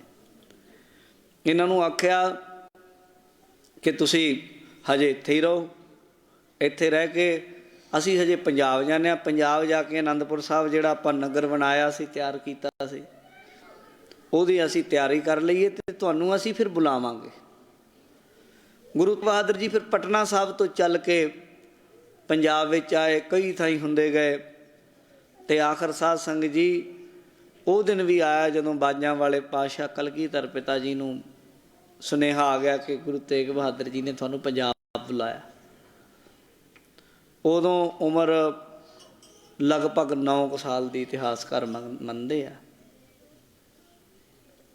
ਅਤੇ ਉੱਥੇ ਵਾਲੇ ਅਤੇ ਕੁਝ ਇੱਕ ਜਿਹੜੇ ਆਪਣੇ ਆਪਾਂ ਨਵੀਨ ਵਿਦਵਾਨ ਆ, ਉਹ ਕਹਿੰਦੇ ਆ ਵੀ 6 ਸਾਲ ਦੀ ਉਮਰ ਹੋਣੀ, 6-7 ਸਾਲ ਦੀ ਮਹਾਰਾਜ ਦੀ ਉਮਰ। ਚਲੋ ਫਿਰ ਪਟਨੇ ਦੀ ਧਰਤੀ ਤੋਂ ਚੱਲੇ।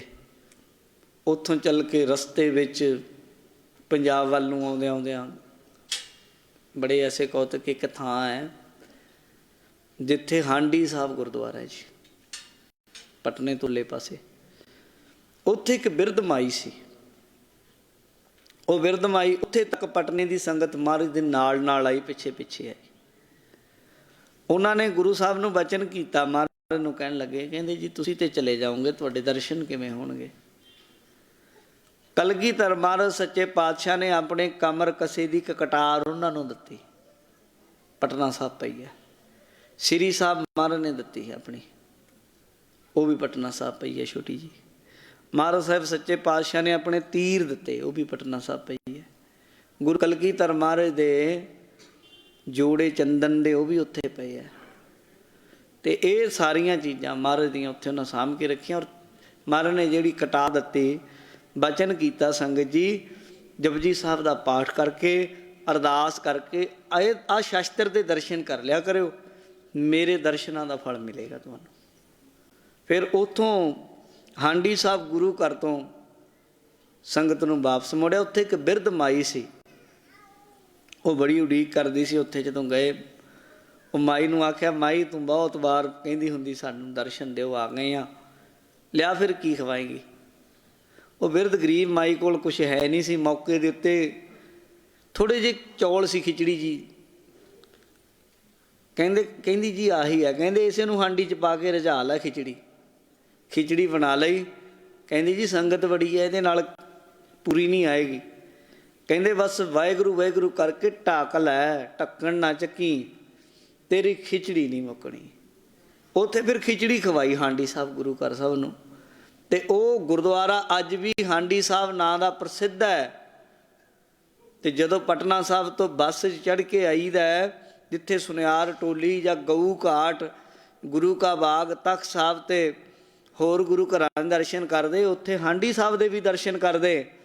ਉੱਥੇ ਅੱਜ ਵੀ ਸਾਧ ਸੰਗਤ ਜੀ ਹਾਂਡੀ ਸਾਹਿਬ ਗੁਰੂ ਘਰ ਦੇ ਵਿੱਚ ਖਿਚੜੀ ਦਾ ਹੀ ਪ੍ਰਸ਼ਾਦ ਮਿਲਦਾ। ਬੋਲੋ ਸਤਿਨਾਮ ਸ੍ਰੀ ਵਾਹਿਗੁਰੂ। ਕਲਗੀਧਰ ਮਹਾਰਾਜ ਫਿਰ ਚੱਲਦੇ ਬਹੁਤ ਥਾਵਾਂ ਉੱਤੋਂ ਦੀ ਲੰਘਦੇ ਹੋਏ ਆਖਰ ਪੰਜਾਬ ਦੇ ਕੋਲ, ਪੰਜਾਬ ਵਿੱਚ ਆ ਗਏ, ਜਿੱਥੇ ਮਹਾਰਾਜ ਜੀ ਦੇ ਨਾਨਕੇ ਮਾਤਾ ਗੁਜਰੀ ਜੀ ਦਾ ਪੁਰਾਣਾ ਪਿੰਡ ਸੀ। ਉੱਥੇ ਪਹੁੰਚ ਗਏ। ਉੱਥੇ ਦੁਬਾਰਾ ਭੀਖਮ ਸ਼ਾਹ ਫਕੀਰ ਫੇਰ ਦੁਬਾਰਾ ਮਹਾਰਾਜ ਨੂੰ ਮਿਲਿਆ। ਦੁਬਾਰਾ ਉਹਨੇ ਫਿਰ ਦਰਸ਼ਨ ਕੀਤੇ। ਉਹਨੇ ਮਹਾਰਾਜ ਦੇ ਚਰਨ ਧੂੜ ਇੱਦਾਂ ਮੱਥੇ ਨੂੰ ਲਾਈ ਹੈ, ਚੁੱਕ ਕੇ ਮਹਾਰਾਜ ਦੇ ਚਰਨ ਚੁੰਮੇ। ਉਹਨਾਂ ਨਾਲ ਇੱਕ ਫਕੀਰ ਸੀ ਭੀਖਮ ਸ਼ਾਹ ਦੇ ਨਾਲ। ਉਹਨੇ ਇਸ ਗੱਲ ਦੇ ਉੱਤੇ ਸ਼ਿਕਵਾ ਕੀਤਾ ਸੀ, ਕਹਿਣ ਲੱਗਾ ਕਿ ਇੱਕ ਗੈਰ ਮੁਸਲਮਾਨ ਨੇ ਔਰ ਬੱਚੇ ਹੈ, ਤੂੰ ਇਹਨਾਂ ਨੂੰ ਇੰਨਾ ਸਤਿਕਾਰ ਕਿਉਂ ਦਿੰਦਾ? ਇਹਨਾਂ ਨੂੰ ਗੋਦੀ ਚੁੱਕਿਆ ਤੂੰ, ਇਹਨਾਂ ਦੇ ਚਰਨਾਂ ਨੂੰ ਆਪਣਾ ਸਿਰ ਲਾਇਆ, ਫਿਰ ਜਦੋਂ ਚਲੇ ਗਏ ਉਹ ਮਿੱਟੀ ਨੂੰ ਚੁੱਕ ਕੇ ਤੂੰ ਆਪਣੇ ਮੱਥੇ ਨਾਲ ਲਾਇਆ। ਜਿੰਨਾ ਚਿਰ ਗਏ ਨੇ ਉਹਨਾਂ ਚਿਰ ਤੂੰ ਗੋਡਣੀਆਂ 'ਤੇ ਰਿਹਾ। ਇਹ ਕੀ ਕੀਤਾ? ਉਦੋਂ ਫਿਰ ਉਸ ਭੀਖਮ ਸ਼ਾਹ ਫਕੀਰ ਨੇ ਇਹ ਗੱਲ ਦੱਸੀ ਕਿ ਤੂੰ ਇਸ ਗੱਲ ਨੂੰ ਨਹੀਂ ਸਮਝਦਾ। ਇਹ ਉਹ ਰੱਬ ਹੈ ਜਿਹਦੀ ਇਬਾਦਤ ਆਪਾਂ ਸਾਰੇ ਕਰਦੇ ਹਾਂ। ਉਹ ਰੱਬ ਇਸ ਦੁਨੀਆ 'ਤੇ ਇਸ ਜਾਮੇ 'ਚ ਆਇਆ, ਉਹ ਰੱਬ ਰੂਪ ਹੋ ਕੇ ਵਿਚਰ ਰਿਹਾ। ਮੈਂ ਜਾਣਦਾ ਇਸ ਗੱਲ ਨੂੰ। ਜਦੋਂ ਅਸੀਂ ਰੱਬ ਦੀ ਦਰਗਾਹ 'ਚ ਜਾਂਦੇ ਹਾਂ, ਦਰਵਾਜ਼ੇ ਖੁੱਲ੍ਹਦੇ ਆ ਤਾਂ ਇਹਦੇ ਦਰਸ਼ਨ ਹੁੰਦੇ ਆ। ਇਹੀ ਗੱਲ ਕਦੇ ਸਾਈਂ ਮੀਰ ਨੇ ਆਖੀ ਸੀ ਜਹਾਂਗੀਰ ਨੂੰ, ਉਸੇ ਤਰ੍ਹਾਂ ਦੀ ਸੇਮ ਗੱਲ ਗੁਰੂ ਕਲਗੀਧਰ ਮਹਾਰਾਜ ਦੇ ਲਈ ਭੀਖਮ ਸ਼ਾਹ ਫਕੀਰ ਨੇ ਆਖੀ। फिर चलते चलते पंजाब आनंदपुर साहब पहुँच गए। आनंदपुर साहब दशमेश पिता कलगीधर महाराज जी का मेल गुरु तेग बहादुर साहब नाल होया। आनंदपुर साहब के बड़े अगम्मी कौतक है, हजे 9 साल की उम्र किन्नी कुछ हुंदी है। उत्थे ही फिर दशमेश पिता कलगीधर महाराज बड़े अपने पिता नाल कौतक करते सन, खेडते सन। उस जगह ते फिर जिहड़े कश्मीरी पंडितां ने 9 साल की उम्र सी महाराज की, बचपन हुंदा है, उदों ही कश्मीरी पंडित आ गए सन 75 विच, 1675 विच शहीदी है गुरु साहब जी की। 1666 का महाराज का प्रकाश है, 9 साले बने हैं। तो उन्होंने आके बेनती कर दी, उदों फिर अपने पिता नूं 9 साल की उम्र में इन्होंने तोरिया शहीदी लई। हजे कह लो चाह भी पूरे नहीं सी होए, क्योंकि मिले भी किन्ना गुरु तेग बहादुर साहब नूं। आप जी दे जन्म तो बाद 5-6 साल तक मिलाप नहीं होया अपने पिता दे नाल। जदों आए आ उत्थे पटना साहब मिले आ, थोड़े दिन रह के फिर वो पंजाब आ गए। फिर इन्हां नूं सद्दिया, जदों सद्दिया फिर पंजाब पहुंचे, उत्थे कुछ समा इकट्ठे रहे। फिर उत्थों पिता गुरु तेग बहादुर साहब दिल्ली नूं चले गए। फिर तो मुड़ के मेल नहीं होए महाराज साहब सच्चे पातशाह दे अपने पिता दे नाल। उत्थों सिर्फ सीस महाराज दा आया, सीस का संस्कार किया। 9 साल की उम्र विच सारी जिम्मेवारी कौम दी, पंथ दी, कह लो पूरी दुनिया की जिम्मेवारी इन्हां दे सिर दे उत्ते पै गई। पर 9 साल की उम्र विच जदों किते बच्चे नूं कोई चीज़ टॉफी ना मिले, बच्चा रो रो कमला हो जाता ना आम, उदों एक पासे पिता दी सीस का संस्कार किया। थड़े दे उत्ते खड़ के बचन किया सी। आनंदपुर साहब है बनया होया सीसगंज साहब के सामने, उत्थे खड़ के बचन किया। पुछया कि भाई जो गुरु तेग बहादुर साहब का शहीदी हुई उस वेले सिख किन्ने क सन? उदों दस्सण वालियां दस्सिया जी पता नहीं लगता सी सिख किन्ने क सन, रलमे मिलमे जे सन।